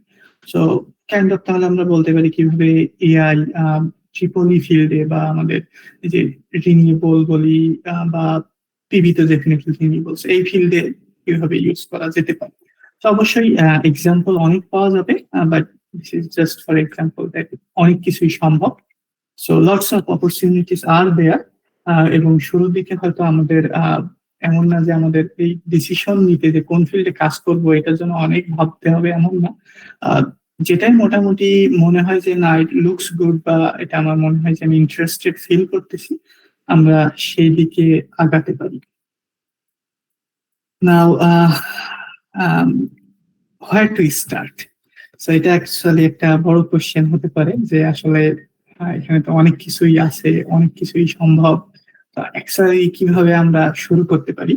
সো এখানে জাস্ট একটা আমি ওয়ার্ক ফ্লো বলছি। এখানে ফার্স্ট আমরা যেটা করতে পারি যে সোফার আমি ট্রাই করছি যে রেপুটেড ভেন্যু সম্পর্কে একটা আইডিয়া দেওয়া। কারণ কি, যে রেপুটেড ভেন্যুতে ডেফিনেটলি রেপুটেড পেপার থাকার কথা, অ্যাটলিস্ট থিওরিটিক্যালি।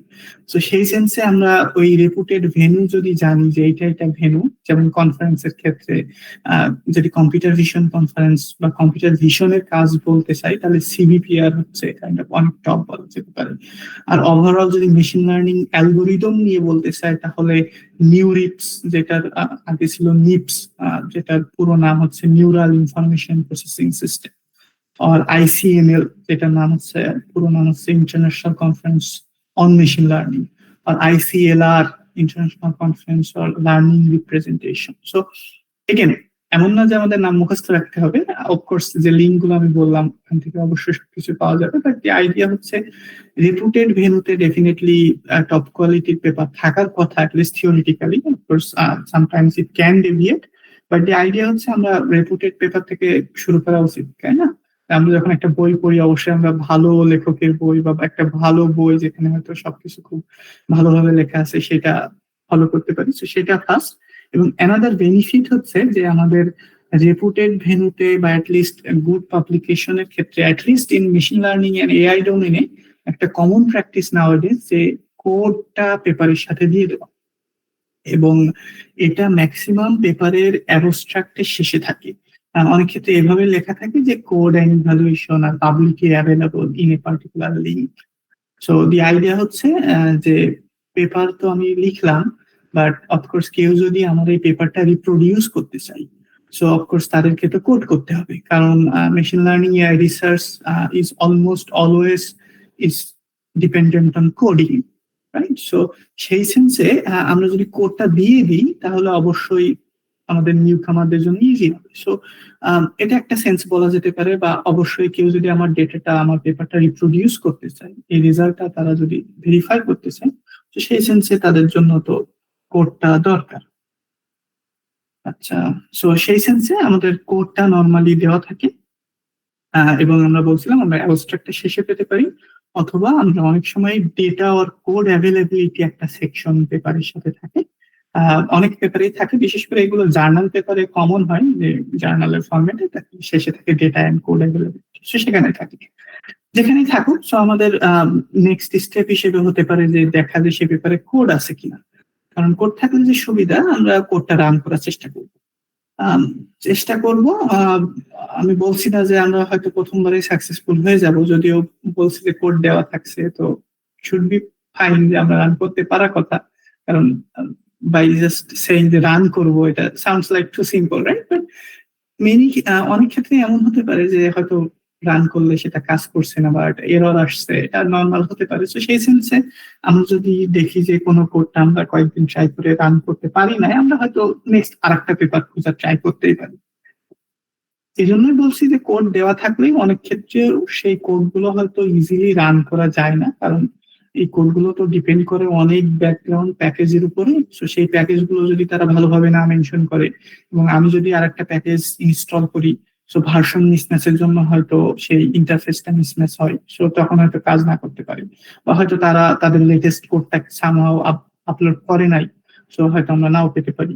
তো সেই ক্ষেত্রে যদি প্রবলেম হয়, আমরা জাস্ট নেক্সট পেপারে চলে যেতে পারি। But once we can run a code, then it is basically easier আমাদের জন্য, যে আমরা পেপারটার যে মেথড বা পেপারটার যে কন্ট্রিবিউশন, সেটা আমরা ইজিলি বুঝতে পারবো। কারণ আলটিমেটলি আমরা যদি একটা কিছু প্রপোজ করতে চাই, কারণ বাই ডেফিনিশন রিসার্চ মানে কিন্তু আমরা একটা কিছু নতুন কিছু উদ্ভাবন, right? So AI machine learning এর ক্ষেত্রেও কিন্তু তাই, যে আমরা নতুন কিছু প্রপোজ করতেছি, যে এটা হয়তো আগে কেউ জানতো না, কখনো ছিল না, লিটারেচারে কখনো নাই। তো সেই সেন্সে আমরা যদি কিছু প্রপোজ করতে চাই, তো আগে বুঝতে হবে যে যেটা আছে অলরেডি সেটা কিভাবে কাজ করছে।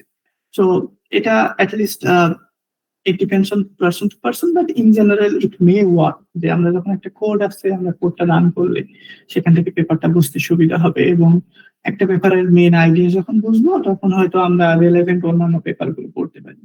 তো সেগুলো পড়লে অফকোর্স হোপফুলি ওয়ান ডে আমরা আরো বুঝতে পারবো যে আমাদের কন্ট্রিবিউশনটা কি হতে পারে বা কোন সেন্সটা এখানে আনলে আহ, ভালো আউটকাম আসতে পারে। এখানে ভালো আউটকাম বলতে ইন সিম্পল টার্মস হতে পারে সেটা অ্যাকুরেসি ইমপ্রুভ করা।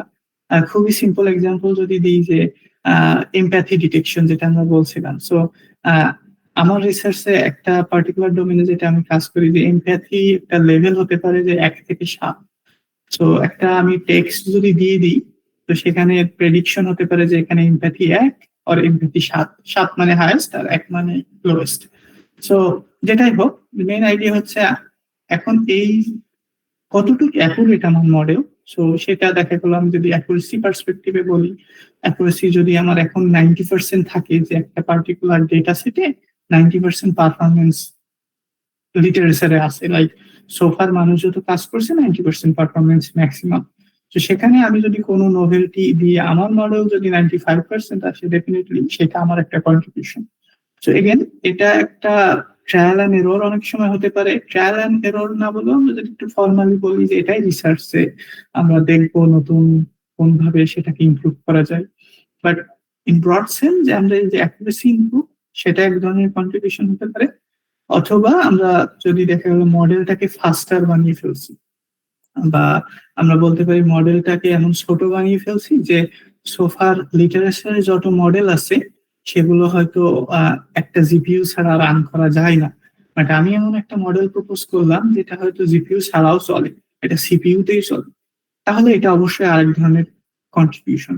এবং দুইটাই কিন্তু similar level of contribution in terms of whether this is a quality contribution or not. So সব দিকেই কাজ করা যেতে পারে। এবং যেটা আমি সেকেন্ড এক্সাম্পল যেটা বললাম যে মডেলকে আমরা কিভাবে অপটিমাইজ করতে পারি, এটা একটা good research direction as well. এবং এই রিলেটেড আরেকটা ডিরেকশন বা আরেকটা ডোমেন আমরা বলে থাকি tiny machine learning, tiny ML. দি আইডিয়া হচ্ছে আমরা তো আরডুইনো বা রাসবেরি পাই এই ধরনের ছোট মাইক্রো কন্ট্রোলার বা আইডি এই বোর্ড গুলো সম্পর্কে জানি, রাইট? সো আমাদের অনেক সিস্টেমই, লাইক আমরা যদি স্মার্ট ওয়াচের কথা ভাবি, স্মার্ট ওয়াচ তো অবশ্যই এখানে আর জিপিইউ সিপিইউ দিয়ে চলছে না। তো আমরা যদি একটা মডেল ওই স্মার্ট ওয়াচে চালাতে চাই, বা ইভেন যদি আমরা একটা স্মার্টফোনে একটা মডেল চালাতে চাই, তো আমাদের অবশ্যই মডেলটাকে অপটিমাইজ করতে হবে। সো এই কিভাবে অপটিমাইজ করা যায়, এট দি সেম টাইম আমরা রিজনেবল অ্যামাউন্ট অফ পারফরমেন্সও যেন ধরে রাখতে পারি। পারফরমেন্স ড্রপ করতে পারে but at least reasonable amount of performance যেন ধরে রাখতে পারি, তাহলেই আমরা হ্যাপি, বা অ্যাটলিস্ট এটা একটা গুড কোয়ালিটি ডিরেকশন। সো সেটা একটা ডিরেকশন হতে পারে। তো ওভারঅল এটা একটা ভালো ওয়ে হতে পারে। আরেকটা ওয়ে আমি এখানে স্লাইড অ্যাড করতে আই থিঙ্ক ভুলে গেছি, এটা এখন মনে পড়লো, সেটা হচ্ছে কম্পিটিশন। সো অনেক ক্ষেত্রে এআই এবং মেশিন লার্নিং কম্পিটিশন হয়। সো কম্পিটিশনের বেনিফিট হচ্ছে তাদের একটা সেট ডেডলাইন আছে। দেখা গেল তারা জুনের 1 তারিখে ডেটা সেটটা রিলিজ করবে, দেন দেখা গেল জুনের 30 তারিখের ভিতরে সবাই ওখানে কোড সাবমিট করবে। দেন দেখা গেল তারপরে যারা পার্টিসিপেট করলো তাদেরকে সুযোগ দেওয়া হবে যে তারা একটা পেপার লিখবে তাদের যে কাজটা করলো এটার উপরে।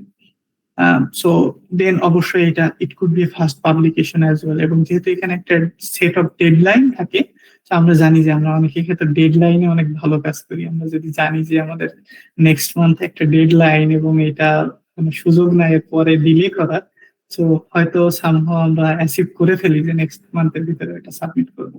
যেটা অনেক কনফারেন্সের সাথে হয়ে থাকে।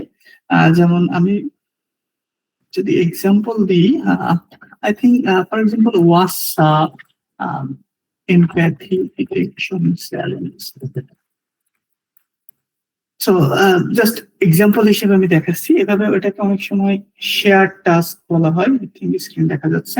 সো এইভাবে অনেক সময় শেয়ার টাস্ক থাকে, দ্যাট মিনস তারা ডেটা সেট দিয়ে দিবে এবং সেখানে হয়তো আমাকে ইনিশিয়ালি রেজিস্ট্রেশন করে সেখান থেকে আমরা ডেটা সেটের অ্যাক্সেস পাবো। দেন আমরা একটা ডেট পাবো যে তার ভিতরে সেখানে সাবমিট করবো। দেন পরবর্তীতে তারা পেপার সাবমিট করার অপশনটা দিবে এবং এই ক্ষেত্রে আমাদের হয়তো ফার্স্ট একটা পেপার হতে পারে।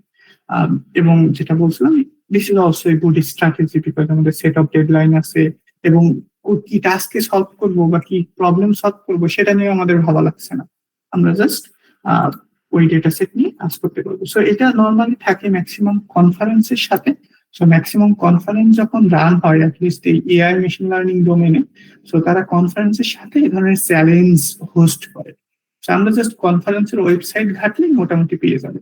আমি যে এক্সাম্পলটা এখন দেখালাম ওয়াসা, এটা পার্টিকুলারলি এসিএল কনফারেন্সের সাথে হয়ে থাকে। ACL is also a star conference in natural language processing. তো এই ধরনের অনেক কিছু আমরা পেতে পারি, so which is also a good option. আচ্ছা, আমি কি বেশি স্লো যাচ্ছি কিনা জানি না। 11:32 আমাদের টোটাল টাইম কয়টা পর্যন্ত, এবং এট দি সেম টাইম আমি কিছু কোশ্চেনও নিতে পারি। আই থিঙ্ক এটা সবার জন্য একটু ব্রেক হবে। আই থিঙ্ক অনেকে হয়তো শুনতে শুনতে বোর্ড হয়ে যেতে পারে।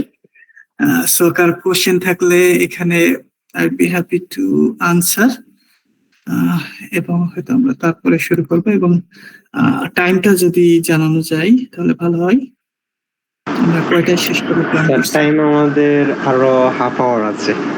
আরো হাফ আওয়ার আছে, ওকে ঠিক আছে, সমস্যা নেই। আমার স্লাইড আর বেশি নাই। I think AI machine learning নিয়ে হয়তো আমি বেশি কথা বলারও প্ল্যান ছিল, এরপরে বাকি বিষয়গুলো হয়তো তাড়াতাড়ি হয়ে যাবে। সো কারো কোনো কোয়েশ্চেন থাকলে I'd be happy to answer. এবং অলসো আমি কি বেশি ফাস্ট যাচ্ছি কিনা এটা বললেও সুবিধা হয়। So I can be bit slower, or আমি আরো ফাস্টও যেতে পারি যদি একটু বেশি স্লো মনে হয়।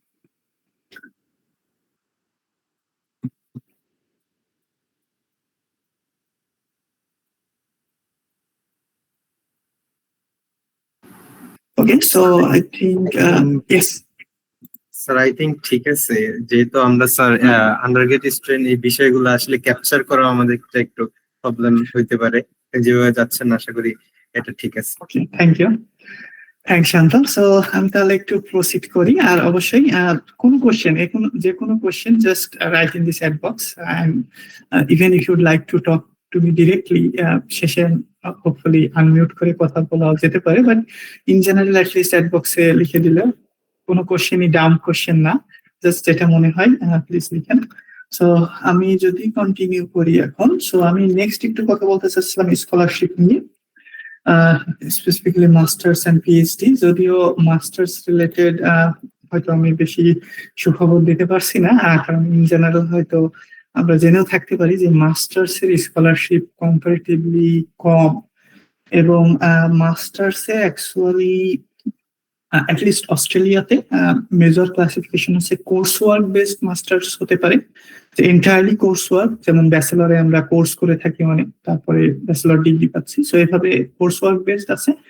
এবং কোর্স ওয়ার্ক বেসড মাস্টার্সে আই থিঙ্ক স্কলারশিপ নেই বললেই চলে, কারণ এই স্কলারশিপ গুলো অনেক সময় বা ম্যাক্সিমাম সময় ওই রিসার্চের সাথে রিলেটেড। তো আমরা যখন বলছি এটা কোর্স ওয়ার্ক, তখন ওই ফান্ডটা কোত্থেকে আসবে, কারণ ফান্ড গুলো অনেক সময় হয়তো ইন্ডাস্ট্রি থেকে আসছে বা গভর্নমেন্ট রিসার্চের জন্য ফান্ড দিচ্ছে। তো এই জন্য হয়তো আমরা অনেক সময় মাস্টার্স বা কোর্স ওয়ার্কে স্কলারশিপ না পেতে পারি। এখানে অবশ্য আমি স্কলারশিপ বলতে মেইনলি যেটা মেইন করছি যে লিভিং স্টাইপেন্ড, যে আমাকে ইউনিভার্সিটি থেকে টাকা দিবে সেটার কথা বলছি। যদিও টিউশন ফ্রি, ওটাকেও যদি আমরা স্কলারশিপ ভাবে বলি, অবশ্যই ওটাও স্কলারশিপ। সো মেইনলি আমাদের দুইটা কম্পোনেন্ট, যে টিউশন, যে আমাদেরকে ইউনিভার্সিটিকে টাকা দিতে হবে পড়ার জন্য, সেমিস্টার ফি যেটা আমরা বলতে পারি বাংলাদেশের পার্সপেক্টিভে। তো সেটা অনেক সময় ওয়েভার করা হতে পারে একটা পার্সেন্টেজ লেভেল অর 100%, সেটাকে আমরা স্কলারশিপ বলতে পারি। এবং সেই স্কলারশিপটা আই থিঙ্ক মাস্টার্সে থাকতে পারে। অবশ্যই আমার অত বেশি আইডিয়া নেই, আনফরচুনেটলি এক্সপ্লোর করা হয়নি আমার ওদিকে, বাট এটা একটা অপশন। বাট আমি যদি বলি লিভিং স্টাইপেন্ড, যেটা আমি অবশ্যই বাইরে আসলে তো আমাদের খরচ আছে, রাইট? সো সেইটার জন্য লিভিং স্টাইপেন্ডটাকে এইম করলে মাস্টার্সে কম, বাট মাস্টার্স বাই রিসার্চ যেটা, বা masters in philosophy I think বলা হয়, এমফিল, ওখানে ফান্ডিং কিছু থাকতে পারে আই গেস। এবং আমি দেখছি যে অনেকেই এটা, অনেকে না হলেও অ্যাটলিস্ট কিছু মানুষ এখানে ফান্ডিং পায়, যদিও এটা একটু বেশি কম্পিটিটিভ হবে আনফরচুনেটলি। বাট পিএইচডির ক্ষেত্রে নর্মালি ফান্ড পাওয়াটা ইজি, বা ফান্ড কম্পারেটিভলি ইজি ডেফিনেটলি।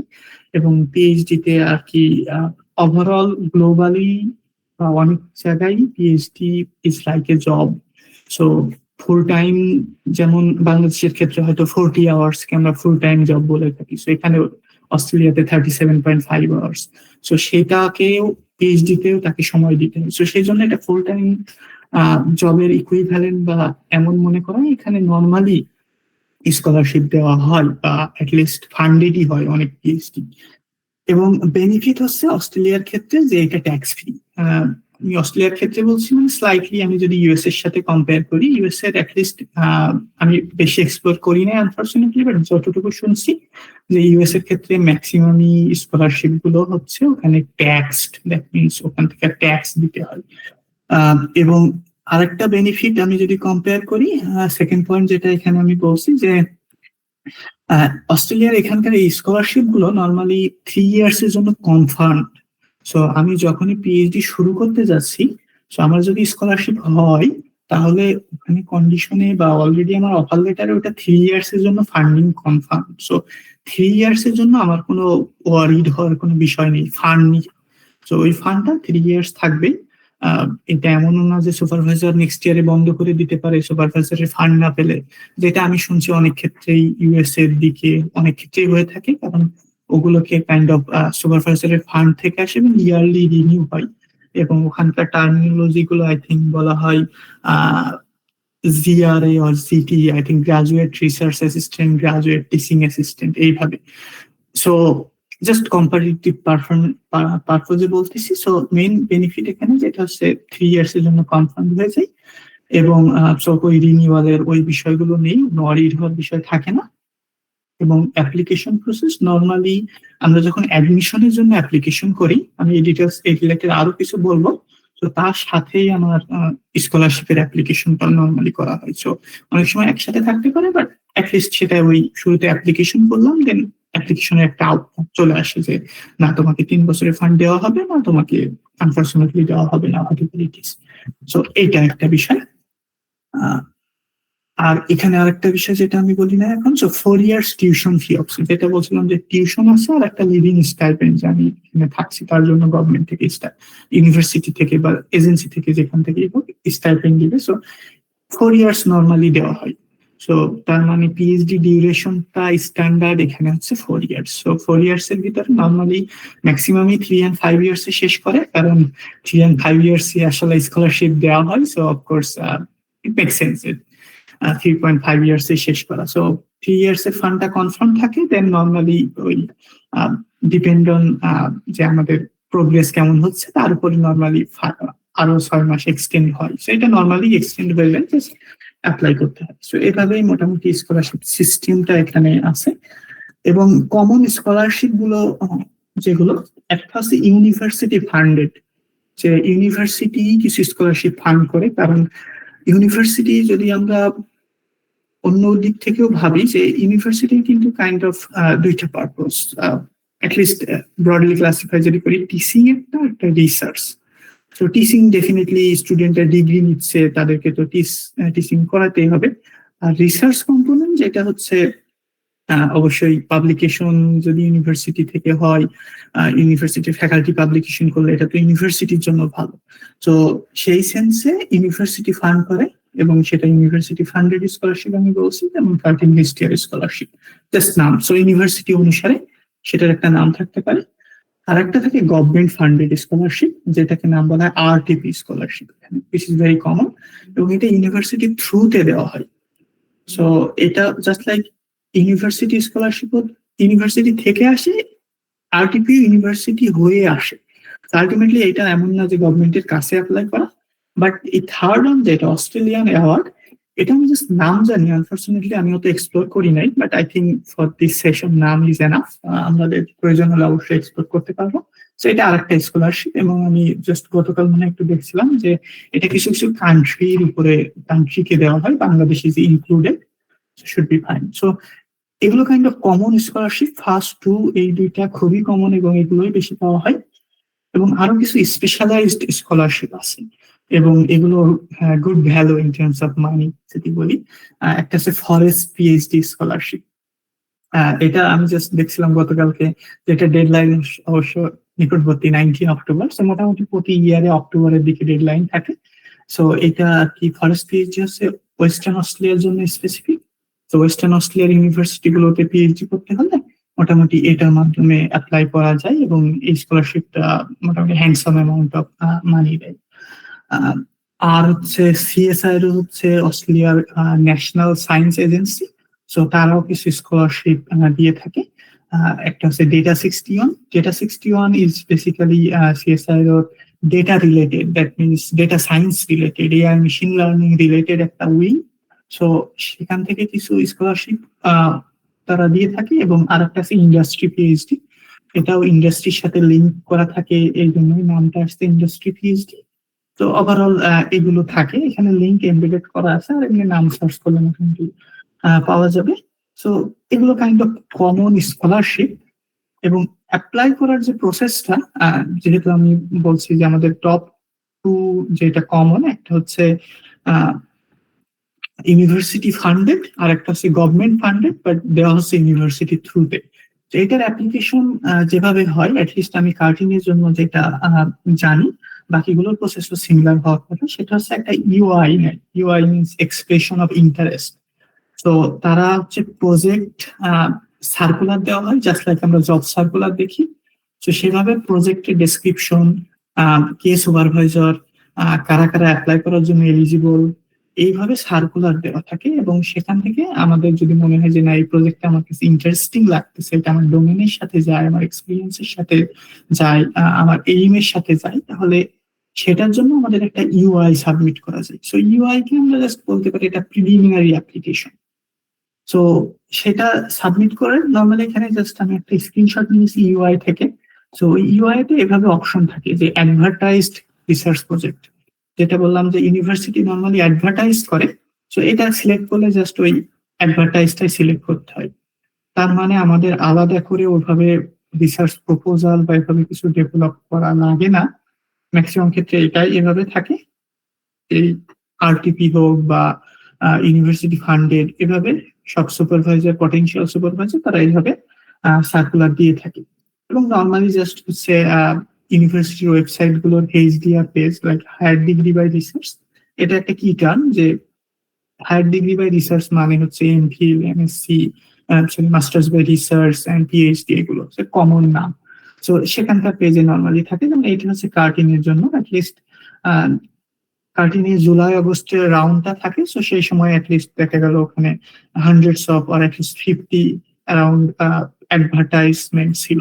তো সেখানে হয়তো মানুষ ইউআই সাবমিট করতে পারতো। দেন অফকোর্স একটা প্রিলিমিনারি আউটকাম আসতো যে না, তারা কি সিলেক্টেড অর নট। সিলেক্টেড হলে দেন নেক্সট স্টেপে তাদেরকে ফর্মালি অ্যাপ্লাই করতে হয়। তো এটা প্রথমটা ভেরি কমন, বাট আলাদা হতে পারে অনেক সময়। যে আমরা জানি যে সুপারভাইজারকে ইমেল করতে হয়। তো সেই সেন্সে অ্যাটলিস্ট ইউএসএ তে এটা অনেক কমন, যে ইউএসএ ম্যাক্সিমাম ক্ষেত্রে আমরা হয়তো আগে সুপারভাইজার ম্যানেজ করতে হয় অনেক ক্ষেত্রে, কিছু কিছু ক্ষেত্রে আই থিঙ্ক সেন্ট্রালি ম্যানেজড থাকে। বাট অস্ট্রেলিয়াতে ম্যাক্সিমাম ক্ষেত্রে আমরা যেটা দেখলাম যে এইভাবে স্কলারশিপ ফান্ডেড অ্যানাউন্সমেন্ট দেওয়া থাকে, দেন তাদেরকে রিচ আউট করা যায়। বাট এমন না যে ডিরেক্টলি সুপারভাইজারকে, প্রসপেক্টিভ সুপারভাইজারকে রিচ আউট করা যাবে না, এমন না, তাদেরকে করা যায়। এবং সেটা অনেকটাই সেকেন্ড ফেজ বলা যায় বা সেকেন্ড অপশন বলা যায়, যে সুপারভাইজারের সাথে অনেক সময় কমিউনিকেট করে দেখা গেল আমরা একটা রিসার্চ প্রজেক্টের কথা ভাবতে পারি বা একটা প্রপোজাল রেডি করতে পারি। তো সেটাকেও এই প্রসেসের থ্রু দিয়ে যে এই ধরনের স্কলারশিপ অ্যাসেপ্ট করা যায়। তো এটা মোটামুটি কমন ওয়ে যে স্কলারশিপের অ্যাপ্লাই করা। একটা কিছু বিষয়, যে আমরা তো স্কলারশিপ অ্যাকসেপ্ট হলে বা পেলে এর পরে নর্মালি কি স্টেপ থাকে, সেই রিলেটেড কিছু বেসিক ইনফরমেশন। যে অস্ট্রেলিয়াতে আসলে রিসার্চ টার্ম দুইটা থাকে। একটা হচ্ছে জানুয়ারি টু জুন, রিসার্চ টার্ম 1 বলা হয়, আর একটা রিসার্চ টার্ম 2। সো আমরা যখন অফার লেটার পাই, সো অফার লেটারে বলা থাকে যে এই রিসার্চ টার্মে স্টুডেন্টকে এনরোল হতে হবে। তো সেই সেন্সে ওই টাইমের ভিতরে যে কোনো সময়ই এনরোল করা যায়। এবং আরেকটা বিষয়, যে এখানকার পিএইচডিটা completely research based. That means এখানে কোনো কোর্স ওয়ার্ক, অ্যাটলিস্ট ওইভাবে সেমিস্টার ওয়াইজ কোনো কোর্স ওয়ার্ক করতে হয় না। এই জন্যই আসলে যে কোনো সময় রিসার্চ তো যে কোনো সময়ই শুরু করা যেতে পারে, কারণ এটা তো এমন না যে আমার প্রতি উইকে ক্লাস হচ্ছে আর সামথিং। সো এটা সুপারভাইজারের সাথে মিট করে যে কোনো সময়ই শুরু করা যায়। দ্যাট মিনস কখন অস্ট্রেলিয়াতে আসবো সেটা আসলে নেগোসিয়েশন করা যায়। হ্যাভিং সেড দ্যাট যে কোর্স ওয়ার্ক নাই, বাট অ্যাটলিস্ট বেসিক কিছু লেভেলের কোর্স ওয়ার্ক থাকে, specifically research training related, like ethics কি বা কিভাবে রিসার্চ করতে হয়, বা অস্ট্রেলিয়াতে আমার কি রুলস অ্যান্ড রেগুলেশন ফলো করতে হবে, বা একটা বেসিক লেভেলের রাইটিং, এই রিলেটেড ফার্স্ট সেমিস্টারের দিকে বা যখন আমরা প্রথম শুরু করি তখন আমাদের কিছু অনলাইন মডিউল বা কিছু ইন ক্যাম্পাস সেশন থাকতে পারে। সেগুলোতে নর্মালি যে গ্রেড আসবে এমন না, but just pass fail grade, যে ওটাতে পাস করতে হবে। এটাকে আমরা বলে থাকি research integrity. So research integrity যে বিষয়গুলো থাকে, যে প্লেজারিজম করা যাবে না, বা আমাদের কোন কোন বিষয়গুলো খেয়াল করতে হবে, এথিক্স ফলো করতে হবে, তো ওই রিলেটেড কিছু গাইডলাইন ওগুলো মানতে হয়। আরেকটা বিষয়, এটা আসলে আমাদের তো হেলথ, যে কোনো সময় হেলথের জন্য মেডিকেল ডক্টর এগুলোর সুবিধা লাগতে পারে, এবং অস্ট্রেলিয়াতে এটা mandatory.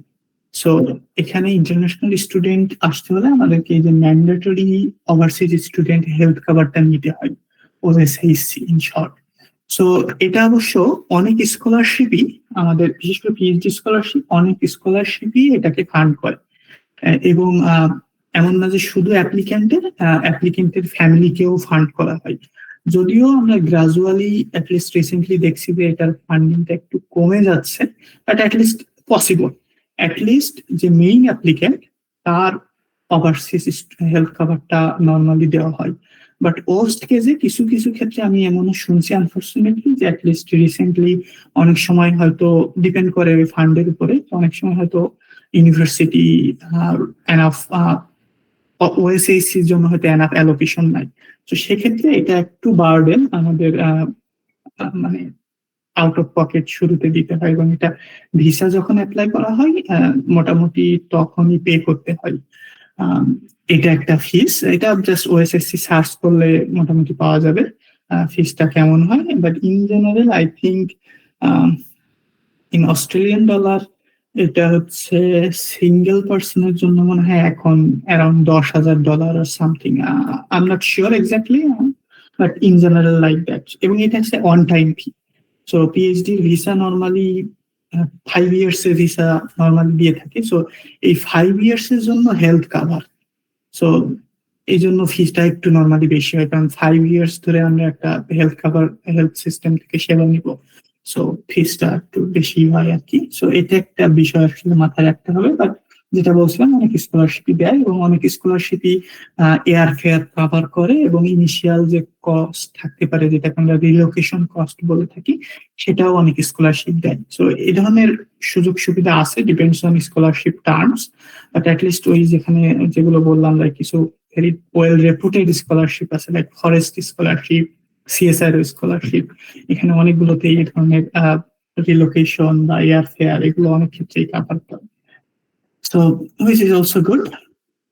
Now I think I can move to the next and last phase, which is career pathway. So career pathway তে আমার অ্যাকচুয়ালি প্র্যাকটিক্যাল এক্সপিরিয়েন্স ওভাবে নাই। সো আমার এক্সপিরিয়েন্স বলতে বা আমার সোফার ক্যারিয়ার হচ্ছে, যেটা অলরেডি প্রথমে বলা হয়েছে, যে আমি মোটামুটি বাংলাদেশি লেকচারার ছিলাম, দেন সিনিয়র লেকচারার ছিলাম। ফাইনালি এখানে তো এখনো পিএইচডি করছি, সো ক্যারিয়ারের উপরে শুরু করি নাই, পোস্ট পিএইচডি ক্যারিয়ার শুরু করি নাই। But in general based on my knowledge, সেটা হচ্ছে পিএইচডি হলে তো আমরা জানি যে ইউনিভার্সিটি একাডেমিশিয়ান, এটা তো kind of common route. So ইউনিভার্সিটিতে লেকচারার, সিনিয়র লেকচারার হিসেবে জয়েন করা অ্যাক্রস দি ওয়ার্ল্ড, এমন না যে শুধু অস্ট্রেলিয়া, যে কোনো জায়গায় যে কোনো দেশ থেকে যে কোনো দেশে মুভ করা যায়। এটা একটা বড় পয়েন্ট বা একটা বড় স্কোপ। আরেকটা হচ্ছে research position. So Google, Amazon, Microsoft, so এই ধরনের বড় বড় ইন্ডাস্ট্রি গুলো, তাদের রিসার্চ উইং থাকে। অবশ্যই আমরা এক্সপেক্ট করতে পারি যে লাইক গুগল জেমিনাই প্রোডাক্ট দিচ্ছে, অবশ্যই তাদের তো রিসার্চ করতে হচ্ছে এই রিলেটেড। সো তাদের রিসার্চ উইং থাকে, এবং ম্যাক্সিমাম ক্ষেত্রে যেখানে আমাদের এই রিসার্চ কথাটা লেখা থাকে বা সায়েন্টিস্ট কথাটা লেখা থাকে, সেখানে পিএইচডি লাগে। বা অল্টারনেটিভলি আমরা বলতে পারি যে পিএইচডি হলে নর্মালি এই যে সায়েন্টিস্ট পজিশনে অ্যাপ্লাই করা যেতে পারে, সেটা হতে পারে ডেটা সায়েন্টিস্ট। অ্যামাজনের ক্ষেত্রে আই থিঙ্ক বলা হয় অ্যাপ্লাইড সায়েন্টিস্ট। এই ধরনের পোস্ট গুলোতে নর্মালি অ্যাপ্লাই করা যেতে পারে ইন্ডাস্ট্রি। সো এভাবে ইন্ডাস্ট্রি ইউনিভার্সিটি অপশন থাকলো। আর একটা হচ্ছে রিসার্চ এজেন্সি থাকতে পারে, government research agency specifically for Australia. এখানে সিএসআইআরও, যেটার নাম হচ্ছে Commonwealth Scientific and Industrial Research Organisation. সেটা অ্যাক্রস দি অস্ট্রেলিয়া বিভিন্ন জায়গায় এভাবে তাদের অফিস বা তাদের লোকেশন আছে, এবং তাদের মেইন কাজই হচ্ছে অ্যাকচুয়ালি রিসার্চ করা। এবং যেহেতু রিসার্চ, এবং যেহেতু আমি আগে বলছিলাম রিসার্চ মানেই পিএইচডির সাথে লিঙ্ক, সো পিএইচডি করে নর্মালি এই সিএসআইরও বা এই রিলেটেড অর্গানাইজেশনে জব করা যায়। যেগুলো কাইন্ড অফ আমরা ক্যারিয়ার পাথওয়ে বলতে পারি উইথ পিএইচডি। বাট আমরা যদি মাস্টার্স এর কথা ভাবি, সো মাস্টার্স এর ক্ষেত্রে কিছু কিছু ক্ষেত্রে ডেটা সায়েন্টিস্ট পজিশনে অ্যাপ্লাই করা যেতে পারে। এটা ডিপেন্ড অন যে কোন ইন্ডাস্ট্রিতে অ্যাপ্লাই করতেছি। অবশ্যই ডিফারেন্ট ইন্ডাস্ট্রির ডিফারেন্ট রুল থাকতে পারে যে তারা কি পিএইচডি এক্সপেক্ট করতেছে নাকি পিএইচডি এক্সপেক্ট করতেছে না। But in general engineering position যেগুলো, data engineering, machine learning engineering বা মেশিন লার্নিং ইঞ্জিনিয়ার, এইগুলোতে নর্মালি মাস্টার্স করেই অ্যাপ্লাই করা যায়। দ্যাট মিনস আমাদের যদি ডেটা সায়েন্সের উপরে একটা ডিগ্রি থাকে, মাস্টার্স ইন ডেটা সায়েন্স, শুধু কোর্স অল্প হতে পারে, নট নেসেসারিলি রিসার্চ। কারণ এই যে গুলো ম্যাক্সিমাম আমি এখানে লিস্ট করছি, কিছু লিস্ট আমি করি না, কাইন্ড অফ আমি বড় করছি ডেটা ক্যাম্প থেকে। তো ডেটা ক্যাম্প আগে যেটা আমি বলছিলাম যে ডেটা ক্যাম্পের একটা স্কিল ট্র্যাক আছে আর ক্যারিয়ার ট্র্যাক আছে। তো সেই ক্যারিয়ার ট্র্যাকে মোটামুটি এই ক্যারিয়ার গুলো তারা এখন ফিচার করতেছে। তো যেটা আমি বলছিলাম যে এখানে অনেকগুলোই রিসার্চ ইন্টেন্সিভ না, অনেকগুলোই আর কি kind of product development intensive. Just like আমরা জানি যে একটা প্রোডাক্ট ডেভেলপ করবো, আমরা হয়তো কিছু কোড করব, এই ধরনের কাজের জন্য নর্মালি আমাদের এই মাস্টার্স ডিগ্রি সাফিসিয়েন্ট। এখানে এমন না যে পিএইচডিটা অ্যাপ্লাই করতে পারবে না, পিএইচডি ক্যান অ্যাপ্লাই, এবং নর্মালি ইনিশিয়ালি অ্যাপ্লাই করলে হয়তো পিএইচডি যারা থাকে তাদের স্যালারিও বেশি হয়। বাট মেইন থিং হচ্ছে masters is sufficient. So PhD যদি প্রয়োজন না হয়, পিএইচডি নাও করা যেতে পারে, পিএইচডি যে করতেই হবে এমন না। সো মেইন আইডিয়া হচ্ছে আমরা যদি data science, AI, machine learning এ যদি আমাদের কোনো মাস্টার্স ডিগ্রি থাকে, সো আমরা data analyst, business intelligence analyst, data engineer, data scientist অনেক ক্ষেত্রে বা এই রিলেটেড পজিশনে অ্যাপ্লাই করতে পারি। এগুলো আর কি আমাদের career track across different industry. আর এখন তাহলে আমরা কি করতে পারি? সোফার তো অনেক কিছুই বললাম। So first of all, at least আমি যেটা দেখছি, যেটা হয়তো আমরা অনেক সময় বাংলাদেশে থেকে করি নাই বা অত কমন না আমাদের জন্য, ওয়ান অফ দি থিং হচ্ছে কোলাবোরেশন। সো কোলাবোরেশন দুই ভাবে হতে পারে। একটা হচ্ছে formally through research internship for example. So idea হচ্ছে অনেক ক্ষেত্রেই বাইরের ইউনিভার্সিটিতে ইভেন বাংলাদেশে থেকেই রিসার্চ ইন্টার্নশিপ করা যেতে পারে থ্রু অনলাইন। সো অনেকেই নিয়ে থাকে যে রিসার্চ ইন্টার্নশিপ একটা ফর্মালি হয়তো কন্ট্রাক্ট হবে, আমরা কাজ করতে পারবো, সেখানে একটা সেট গোল থাকবে, সেট আউটকাম থাকবে, সেখান থেকে হয়তো পাবলিকেশন আসার চান্স থাকতে পারে, বা না থাকলেও অ্যাটলিস্ট এক্সপিরিয়েন্স তো হবে। তো সেটা একটা হতে পারে। আর ফর্মালি না হলেও, ফর্মালি হয়তো হওয়া অনেক ক্ষেত্রে ডিফিকাল্ট, বাট ইনফর্মালি অনেক হয়। ইনফর্মালি মানে হচ্ছে আমরা হয়তো বাইরে কোনো প্রফেসরের সাথে কাজ করলাম, তাদের সাথে অ্যাটলিস্ট পাবলিকেশনের জন্য এইম থাকতে পারে। আর পাবলিকেশন না হলেও যেটা বললাম, অ্যাটলিস্ট এক্সপিরিয়েন্স হবে, নেটওয়ার্কিং হবে। নেটওয়ার্কিং একটা বড় part through out our career আমরা ভাবতে পারি।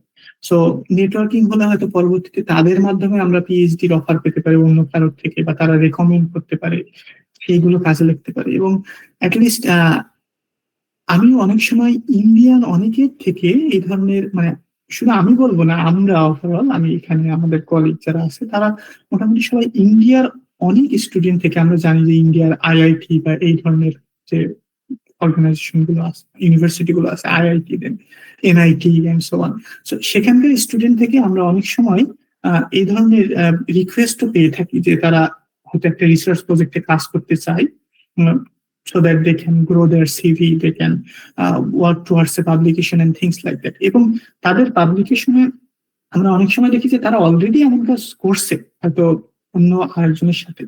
সো এভাবে তারা তাদের প্রোফাইলটা গ্রো করতেছে। কারণ আলটিমেটলি যেটা বলতে চাচ্ছিলাম আগেও, যে কম্পিটিশন আসলে একটু high throughout the world. So একটু বেশি সিলেক্টিভ হয়ে গেছে প্রসেসটা। তো এই জন্য এটা একটা গুড ওয়ে হতে পারে। এবং আরেকটা আমাদের স্কিল শার্প করা যেতে পারে, যে আমরা স্কিল ডেভেলপমেন্ট যেটা, এবং lots of free resource are available nowadays. Coursera যেমন কিছু কোর্স আমি আগে দেখিয়েছি, কোর্সেরার অনেক কোর্সই আমরা ফ্রি এক্সপ্লোর করতে পারি।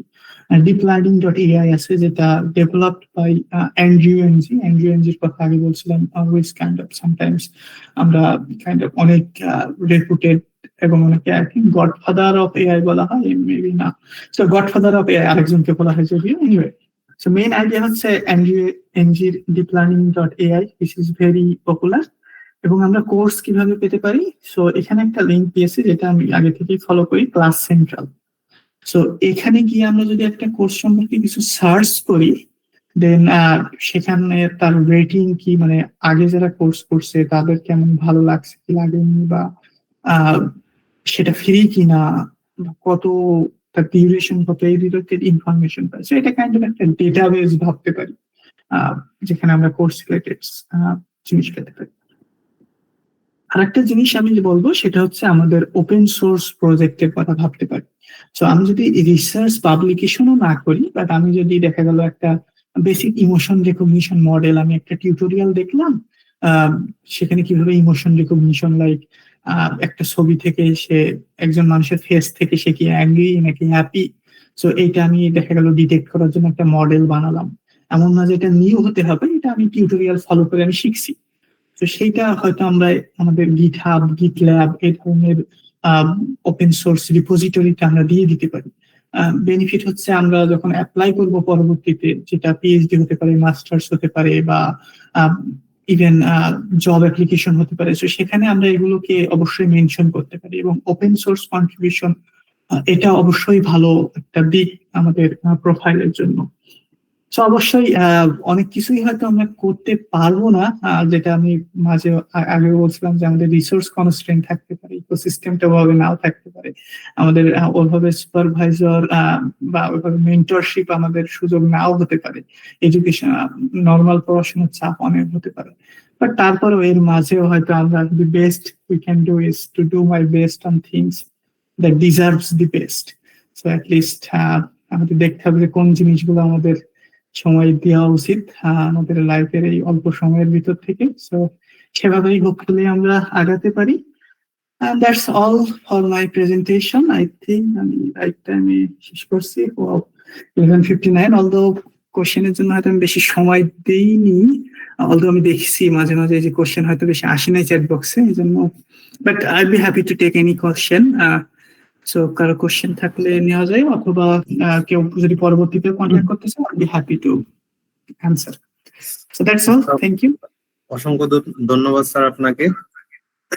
আজকের সেশনটি সত্যি অসাধারণ এবং জ্ঞানবর্ধক ছিল। স্যার যে বিষয়গুলো আলোচনা করেছেন, আশা করব এগুলো আমাদের ভবিষ্যতের জন্য অত্যন্ত গুরুত্বপূর্ণ দিক নির্দেশনা দিবেন। এখন আমরা চলে যাচ্ছি আমাদের কোয়েশ্চেন আনসার সেগমেন্টে। আমাদের রেজিস্ট্রেশন ফর্মে বেশ কয়েকজন অংশগ্রহণকারী কিছু প্রশ্ন পাঠিয়েছেন, আমরা সেখান থেকে কয়েকটি প্রশ্ন স্যারের উদ্দেশ্যে রাখতে চাই। Yes please. Sir screen share করবেন? ও হ্যাঁ, আমি তাহলে এটা অফ হয়েছে।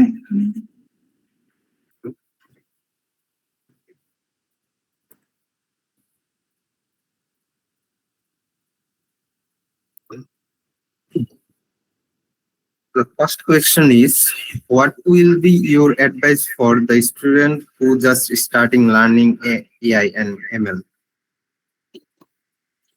Okay, so I hope that আমি at least partially cover করছি। So বেস্ট অ্যাডভাইস আমি বলবো যে স্কিল ডেভেলপমেন্ট করা, এবং যেহেতু স্টার্টিং টু লার্ন, সো সেক্ষেত্রে যেমন কিছু রিসোর্সের কথা বলছিলাম, সেটা হতে পারে এনজিওএনজি ডিপ লার্নিং স্পেশালাইজেশন, বা কারো যদি বই পড়ে শিখতে ভালো লাগে, সো বইটা পড়া, এবং সেখানে অবশ্যই কোড ইন্টিগ্রেটেড আছে, এটা খুবই ভালো কাজে দিবে। এবং এট দি সেম টাইম আমরা অ্যাটলিস্ট পাবলিকেশনের কথা ভাবতে পারি আস্তে আস্তে।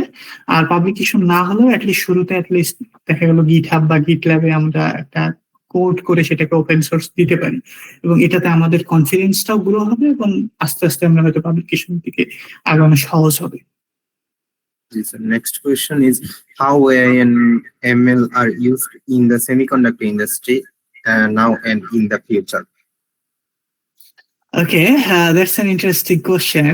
Although semiconductor industry সম্পর্কে আমার particularly experience নাই at the moment. আমি semiconductor সম্পর্কে পড়ছি last ব্যাচেলরে, বাট ইন জেনারেল আমি বলবো যে অবশ্যই প্রসপেক্ট থাকবে, যেহেতু আমরা দেখছি যে এআই এমএল সব জায়গায় অ্যাপ্লাই হচ্ছে, এবং ওয়ান অফ দি কি অ্যাসপেক্ট আমাদের হচ্ছে ডেটা লাগবে। সো যখনই আমরা বলি মেশিন লার্নিং, দ্যাট মিনস আমাদের ডেটা দিয়ে ট্রেন করাতে হবে।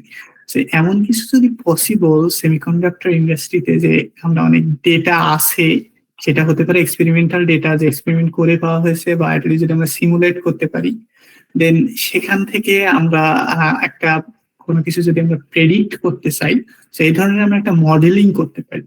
কোনোভাবে যদি এক্সিস্টিং নাও থাকে এই ধরনের কাজ, বাট আমরা যদি দেখি যে আমরা এভাবে সিমুলেট করে, হতে পারে কোনো একটা প্যারামিটার যদি আমরা ভ্যারি করি, সো সেই প্যারামিটার ভ্যারি করলে আমরা দেখতে চাই যে তার কোনো কিছুর আউটপুট কেমন আসবে, সেটা হতে পারে আউটপুট কারেন্ট কেমন আসবে, লেটস সে। সো এই যে কোরিলেশনটা বা এই যে রিলেশনটা, আমরা যদি অনেক ডেটা দিয়ে একটা ডেটা সেট বানাতে পারি, দেন আমরা একটা মডেল ট্রেন করায় ওইটার প্রেডিক্ট করার কথা ভাবতে পারি। এবং এট দি সেম টাইম আমাদের এটা ভাবতে হতে পারে যে আসলে এটার সিগনিফিকেন্সটা, মানে প্র্যাকটিক্যাল সিগনিফিকেন্সটা আছে কিনা, যে এটা প্রেডিক্ট করা কি আসলেই দরকার কিনা। সো এইভাবে I think many things can be modeled in semiconductor industry. Yes, and next question is it beneficial for people across all professional sector to acquire knowledge in ML? I think আমাদের AI machine লার্নিংটা যেভাবে আমাদের লাইফের সাথে এখন integrate হয়ে গেছে, so I think basic নলেজটা অ্যাটলিস্ট আমাদের দরকার, কারণ এআই মেশিন লার্নিং এর বাইরে আমরা আনফরচুনেটলি যেতে পারছি না। কাইন্ড অফ চ্যাট জিপিটি বলি বা যে কোনো জিনিসই বলি, এটা কাইন্ড অফ সবার মাঝেই এখন চলে আসছে, যে টেকনিক্যাল নন টেকনিক্যাল ব্যাকগ্রাউন্ড সবাই কাইন্ড অফ চ্যাট জিপিটি কে আমরা দেখছি যে হেল্পফুল, এটা যে কোনো কাজেই হতে পারে। সো সেই সেন্সে যদি আমরা বেসিক নলেজটা জানি, কারণ কোনো জিনিসে যদি আমরা ভালোভাবে ইউজ করতে চাই, সো সেটা কিভাবে কাজ করে, এটা যদি অ্যাটলিস্ট বেসিক জানি, so definitely it should be beneficial. তখন লাইক আমরা কোন ধরনের প্রম্পট দিলে চ্যাট জিপিটি থেকে ভালো রেসপন্স পাবো, সেটা আমরা হয়তো ইজিলি বুঝতে পারবো যদি আমরা জানি যে চ্যাট জিপিটি অ্যাটলিস্ট সারফেস লেভেলে কিভাবে কাজ করে। সো সেই সেন্সে I think it should be beneficial. So next question is, what are the common mistake one can do while pursuing career in machine learning? Okay, so common mistake one can do. That's an important question, though. Like we always want that we don't do the same mistake that earlier had done. So personally আমার আসলে অতটা experience নাই unfortunately, যেটা আমি প্রেজেন্টেশনে বলছিলাম যে machine learning career নিয়ে আমি এক্সপ্লোর অতটা করি নাই, but in general I think common mistake না বললেও আমি যদি বলি যে কোনটা করা উচিত, সেই সেন্সে আমি বলবো যে কনফারেন্স পাবলিকেশন এবং কনফারেন্সে অ্যাটেন্ড করা। কারণ আমি যখন কনফারেন্সে অ্যাটেন্ড করছি তখন দেখছি যে ইন্ডাস্ট্রি থেকে, আমি ক্যারিয়ার বলতে ইন জেনারেল সব মিন করছি, একাডেমিয়াতে যারা আছে, ইউনিভার্সিটিতে যারা আছে, তারা তো পাবলিকেশন নর্মালি করে থাকি আমরা। সো তাদের থেকে তো পাবলিকেশন বা তারা তো কনফারেন্সে পার্টিসিপেট করছে, বা কেউ যদি ইন্ডাস্ট্রিতেও জব করছে, সেটা হতে পারে data scientist, ML engineer, so তারাও পাবলিকেশন করার চেষ্টা করছে বা তারাও করছে, এবং এভাবে কোলাবোরেশনটা হচ্ছে, বা তারাও দেখতেছে যে কোন কাজটা হয় বা কিভাবে একে অপরের সাথে কোলাবোরেশন করে নতুন কাজ করা যায়। এগুলো at least I think should be good thing to do. Yes, and next question is, if I go to the base of machine learning, then what opportunities get? Sir, এটা মানে কভার হয়েছে আমাদের। হ্যাঁ, আই থিঙ্ক কভার হয়েছে। আর আমি I think আরো সময় রাখতে পারতাম, আই থিঙ্ক টাইম ওভার হয়ে যাচ্ছে। I am fine, but we can continue the question. আচ্ছা স্যার, সাউথ এশিয়া কান্ট্রিতে এআই মেশিন লার্নিং স্কোপ সম্পর্কে জানতে চাচ্ছি। স্কোপ আমি যদি বলি অ্যাপ্লিকেশন, বা স্কোপ যদি বলি যে অ্যাপ্লিকেশন কোথায় ইউজ করা যাবে, so kind of AI machine learning তো অনেক কিছু ইউজ হচ্ছে। লাইক রিসেন্টলি আমি যদি এখানে অস্ট্রেলিয়ার কথা ভাবি, যে video analytics for traffic flow, যে ট্রাফিক কেমন ফ্লো হচ্ছে, সেটাতে যদি আমরা রিয়েল টাইম অ্যানালিটিক্স পেতে পারি এবং সেই রিলেটেড যদি ডিসিশন নিতে চাই, decision can be anything. In simple sense ডিসিশনটা হতে পারে যে আমি কতটুকু গ্রিন সিগন্যাল দিব আর কতটুকু রেড সিগন্যাল দিব যে ট্রাফিক ফ্লো কন্ট্রোল করার জন্য। সো এটা কিন্তু আমরা এআই এবং এমএল দিয়ে, আবার এআই এমএল লাগবেই এখানে, সেটা আমরা অবশ্যই ইমপ্লিমেন্ট করতে পারি, অ্যাসিউমিং আমাদের তো এই ধরনের ক্যাপাসিটি এখন নাই। এছাড়া আমরা রোড সেফটির কথা যদি ভাবি, দুইটা এক্সাম্পলই যদিও রোড রিলেটেড হয়ে গেল, রোড সেফটি মিনস স্পিডিং হচ্ছে কিনা, বা স্পিডিংটা হয়তো আমাদের দেশে ওইভাবে এনফোর্স করা হয় না, বা স্পিড লিমিটটা থাকলে ফলো করা হয় না। তো এটা যদি আমরা এনফোর্স করতে চাই যে স্পিডিং যদি কেউ করে তাকে আমরা ফাইন দিব, সো দ্যাট আমরা সবাই ফলো করি রুলটা, কারণ স্পিডিং থেকে তো আমাদের অবশ্যই অ্যাক্সিডেন্ট হতে পারে। সো এই জিনিসগুলোতে অবশ্যই আমরা এআই এমএল ইউজ করতে পারি। এছাড়াও আমাদের নর্মালি ফেস রিকগনিশন এই টাইপের সিস্টেম গুলো অনেক ক্ষেত্রে বায়াসড হয়। বায়াসড বলতে যে ডেটা দিয়ে ট্রেন করানো হচ্ছে সেটা যদি আমাদের বেশিরভাগই ইউএস পপুলেশন বা অস্ট্রেলিয়ান পপুলেশন হয়, তাহলে আমাদের অ্যালগোরিদমটাও আসলে অস্ট্রেলিয়ান আর ইউএস পপুলেশনের জন্য ভালো কাজ করবে। বাট তখন সেই সেম মডেলটা আমরা এশিয়ান কান্ট্রিতে ইউজ করলে হয়তো ভালো কাজ করবে না, কারণ আমাদের বাই ডিফল্ট আমরা ডিফারেন্ট কালচার বা different face appearance whatever it is. তো এই জন্য আমাদের অনেক সময় যে কাজটা হয়তো এইভাবে ইউএসএ অস্ট্রেলিয়া যে কোনো দেশে হয়েছে, সেই সিমিলার কাজটাকে আমরা ওখানে ইমপ্লিমেন্ট করার কথা ভাবতে পারি। সেইভাবে অনেক স্কোপই আছে। So this is interesting question. I am currently working at a company as technical service engineer. I have completed my bachelor in 2024. I don't have any significant achievement like research paper and my CGPA is mediocre. Regarding all of those, it is still possible for me to get a scholarship for higher studies. Okay, thanks for the question. প্রশ্ন হ্যাঁ, make sense. Actually আমি বলবো যে অবশ্যই possible না তা না, এবং অনেক ক্ষেত্রে just to make our profile better, কারণ আলটিমেটলি যেটা আমি বলছিলাম যে এখন অনেক কম্পিটিশন চলে আসতেছে, প্রসেসটা অনেক বেশি সিলেক্টিভ হয়ে যাচ্ছে। সো এই কম্পিটিশনের সাথে আমাদের পার করার জন্য হয়তো আমরা কিছু স্কিল ডেভেলপ করার কথা আরো ভাবতে পারি। সেটা হতে পারে যে আমাদের রিসার্চ পেপার না থাকলেও আমরা যদি অ্যাটলিস্ট রিসার্চ প্রসেসটা জানি, এবং এটা হয়তো আমরা চেষ্টা করতে পারি আরো জানার জন্য, সেটা কোলাবোরেশনের থ্রুতে হতে পারে, সেটা অ্যাটলিস্ট আমরা ওপেন সোর্স কন্ট্রিবিউশনের মাধ্যমে দেখাতে পারি। সো অ্যাটলিস্ট রাইট ওয়েতে পসিবল না হলেও আমাদের অবশ্যই চেষ্টা করা উচিত যে আমাদের স্কিলগুলোটা যেন ডেভেলপ করা যায়, প্রোফাইলটা যেন ডেভেলপ করা যায়, দেন আমাদের প্রসেসটা ইজি হয়ে যাবে। এবং রাইট ওয়েতেও যে পসিবল না তা না, কারণ পুরো অ্যাপ্লিকেশনটা আসলে ডিপেন্ড করে একটা কাইন্ড অফ অ্যাপ্লিকেশনকে একটা প্যাকেজ ধরা হয়। তো শুধুমাত্র পাবলিকেশনেই যে এটা হয়ে যাবে বা শুধুমাত্র সিজিপিএ দিয়েই যে হয়ে যায় এমন না। পাবলিকেশন সিজিপিএ না থাকলেও, মানে কম্পারেটিভলি একটু লো হলেও যদি আমরা ভালো রেকমেন্ডেশন লেটার থাকে, সেটা দিয়ে অনেক কাজ হতে পারে। যেমন আরেকটা জিনিস বলা হয় এসওপি, যেটা হয়তো অস্ট্রেলিয়ার জন্য কমন না, বাট ইউএস এর জন্য অনেক কমন। এবং আমি শুনছি যে ইউএস এর দিকগুলো থেকে, অ্যাটলিস্ট আমার ফ্রেন্ডস বা যারা ওই প্রসেস দিয়ে গেছে, ইউএস এর দিকগুলো থেকে এসওপি অনেক ইম্পর্টেন্ট। সো ইউএসএ এবং অনেক ইউরোপিয়ান কান্ট্রি আছে, বিশেষ করে এই রিলেটেড যেহেতু বলছি, ইরাসমাস মুন্ডাস নামে একটা স্কলারশিপ আছে, ওটা হচ্ছে মাস্টার্স এর জন্য, এবং which is a very well রেপুটেড scholarship.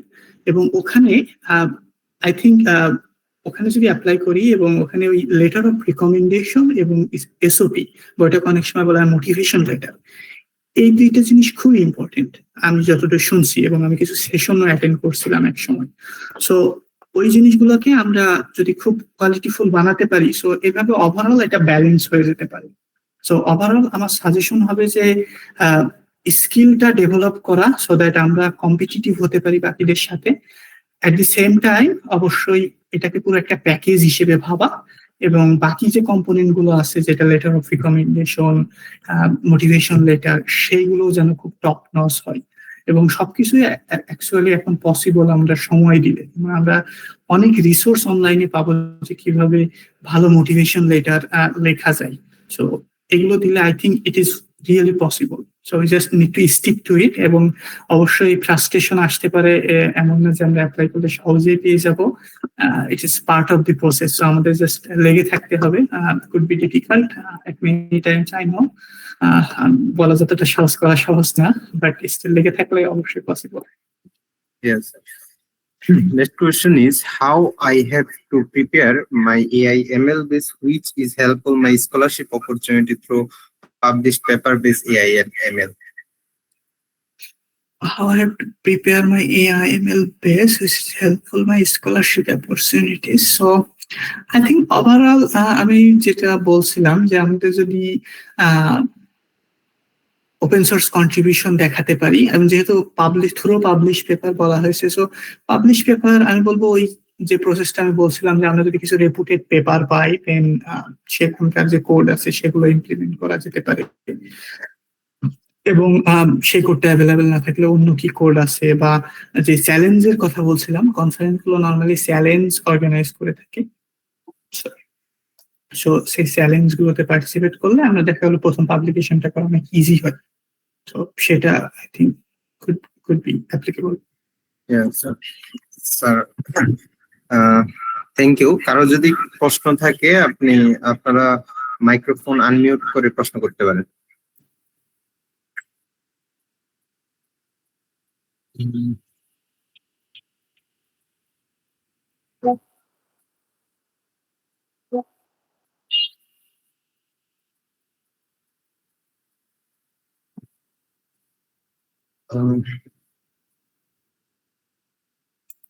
আমার মনে হয় আর কারো ওইভাবে প্রশ্ন নেই। আচ্ছা, আমি কিছু বলতে চাচ্ছি। আমি জি, প্রথমে রাকিবকে থ্যাংক ইউ দিতে চাই সেশনটা নেওয়ার জন্য, এত ব্যস্ততার মধ্যে সময় দেওয়ার জন্য। Rakib, thank you. আর সেশনটা খুবই ইন্টারেক্টিভ ছিল, অনেক আইডিয়া পাওয়া গেছে। কারো কোনো কোশ্চেন থাকলে বলতে পারো, না হলে থ্যাঙ্কস গিভিং দিয়ে হয়তো আমরা শেষ করবো। Thank you Shuvo, thank you for inviting. Sir আমাদের মধ্যে উপস্থিত আছে জাহিদ স্যার। জাহিদ স্যার কিছু বলতে চাচ্ছিল।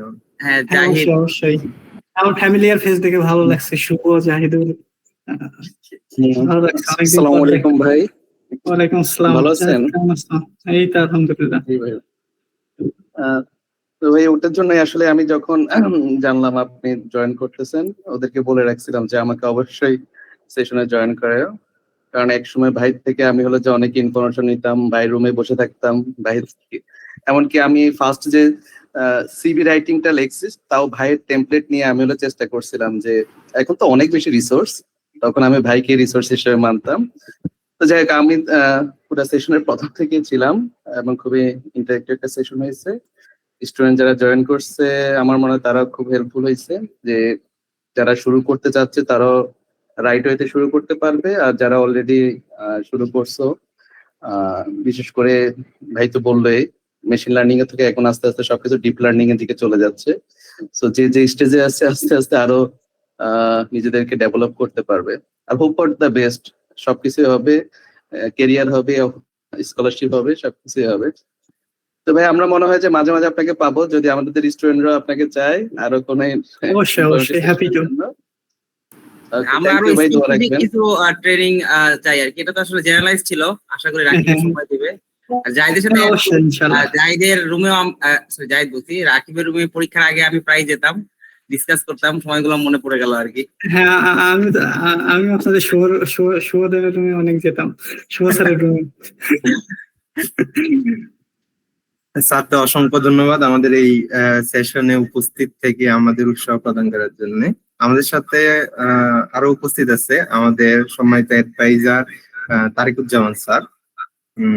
আমরা এবার আমাদের নেক্সট পর্ব চলে যাচ্ছি। তারিকুজ্জামান স্যারকে অনুরোধ করব আমাদের সম্মানিত স্পিকার স্যারকে টোকেন অফ অ্যাপ্রিসিয়েশন তুলে দেওয়ার জন্য। আসসালামু আলাইকুম। ওয়ালাইকুম আসসালাম। যারা এখন পর্যন্ত কানেক্টেড আছে সবাইকে অসংখ্য ধন্যবাদ। এই তো আলহামদুলিল্লাহ। তো তোমার সাথে আমার আগে হয়তো ওইভাবে পরিচয় হয়নি। আমি নাম দেখছি মনে হয়। আমি একবার গিয়েছিলাম, লাস্ট যখন দেশে গিয়েছিলাম তখন শুভদেব সহ সহ একসাথে দেখা হয়েছিল অনেকজন ফ্যাকাল্টির আমি- সাথে, ওই সময় মনে হয় দেখা হয়নি সম্ভব। আচ্ছা, আমি অনেক প্রশংসাও শুনেছি। তো যাই হোক, আজকে সেশনটা অনেক ইন্টারেক্টিভ ছিল এবং অনেক ইনফরমেটিভ একটা সেশন ছিল। আসলে আমাদের ফিউচার যেদিকে যাচ্ছে, আমরা সবাই আসলে মেশিন লার্নিং বা আর্টিফিশিয়াল ইন্টেলিজেন্সের দিকে যাচ্ছি। অলরেডি বাইরের দেশে তো এগুলো ইমপ্লিমেন্টেশন পর্যায়ে আছে, যদিও আমরা অনেক পিছিয়ে আছি।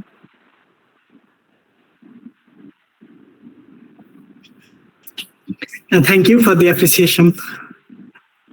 থ্যাংক ইউ স্যার আপনাদের। স্যার আমরা এবার একটা স্যার ফটো সেশন নিতে যাচ্ছিলাম আপনার পারমিশন নিয়ে। অবশ্যই। আমরা সবাই যদি একটু ক্যামেরাটা অন করি দয়া করে।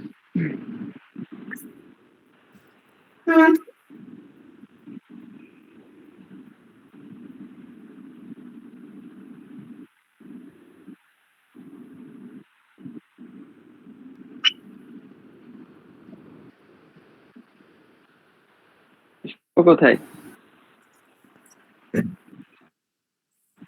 আর জয়েন হচ্ছে। ক্যামেরা কি অন হয়েছে?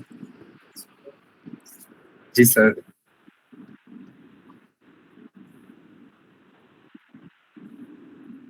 ধন্যবাদ সবাইকে আমাদের সাথে সবাই উপস্থিত হয়ে আমাদের সেশনটি ইন্টারেক্টিভ করার জন্য অসংখ্য ধন্যবাদ আবারও আমাদের স্পিকার রাকিবুল হাসান স্যারকে। সর্বশেষে সবাইকে জানাতে চাই আজকের ওয়েবিনারে অংশ নেওয়ার জন্য অসংখ্য ধন্যবাদ। আপনাদের সক্রিয় অংশগ্রহণই আমাদের আয়োজনকে সফল করেছে। পরবর্তী মেন্টরশিপ সেশনে আবার দেখা হবে এই প্রত্যাশা কামনা করতেছি এবং সকলকে শুভরাত্রি। আসসালামু আলাইকুম। ধন্যবাদ সবাইকে। Bye bye Shuvo, bye Zahidul, bye Shanto, bye everyone. ভাই ভালো থাকিস, কথা হবে। হ্যাঁ অবশ্যই দেখা হবে।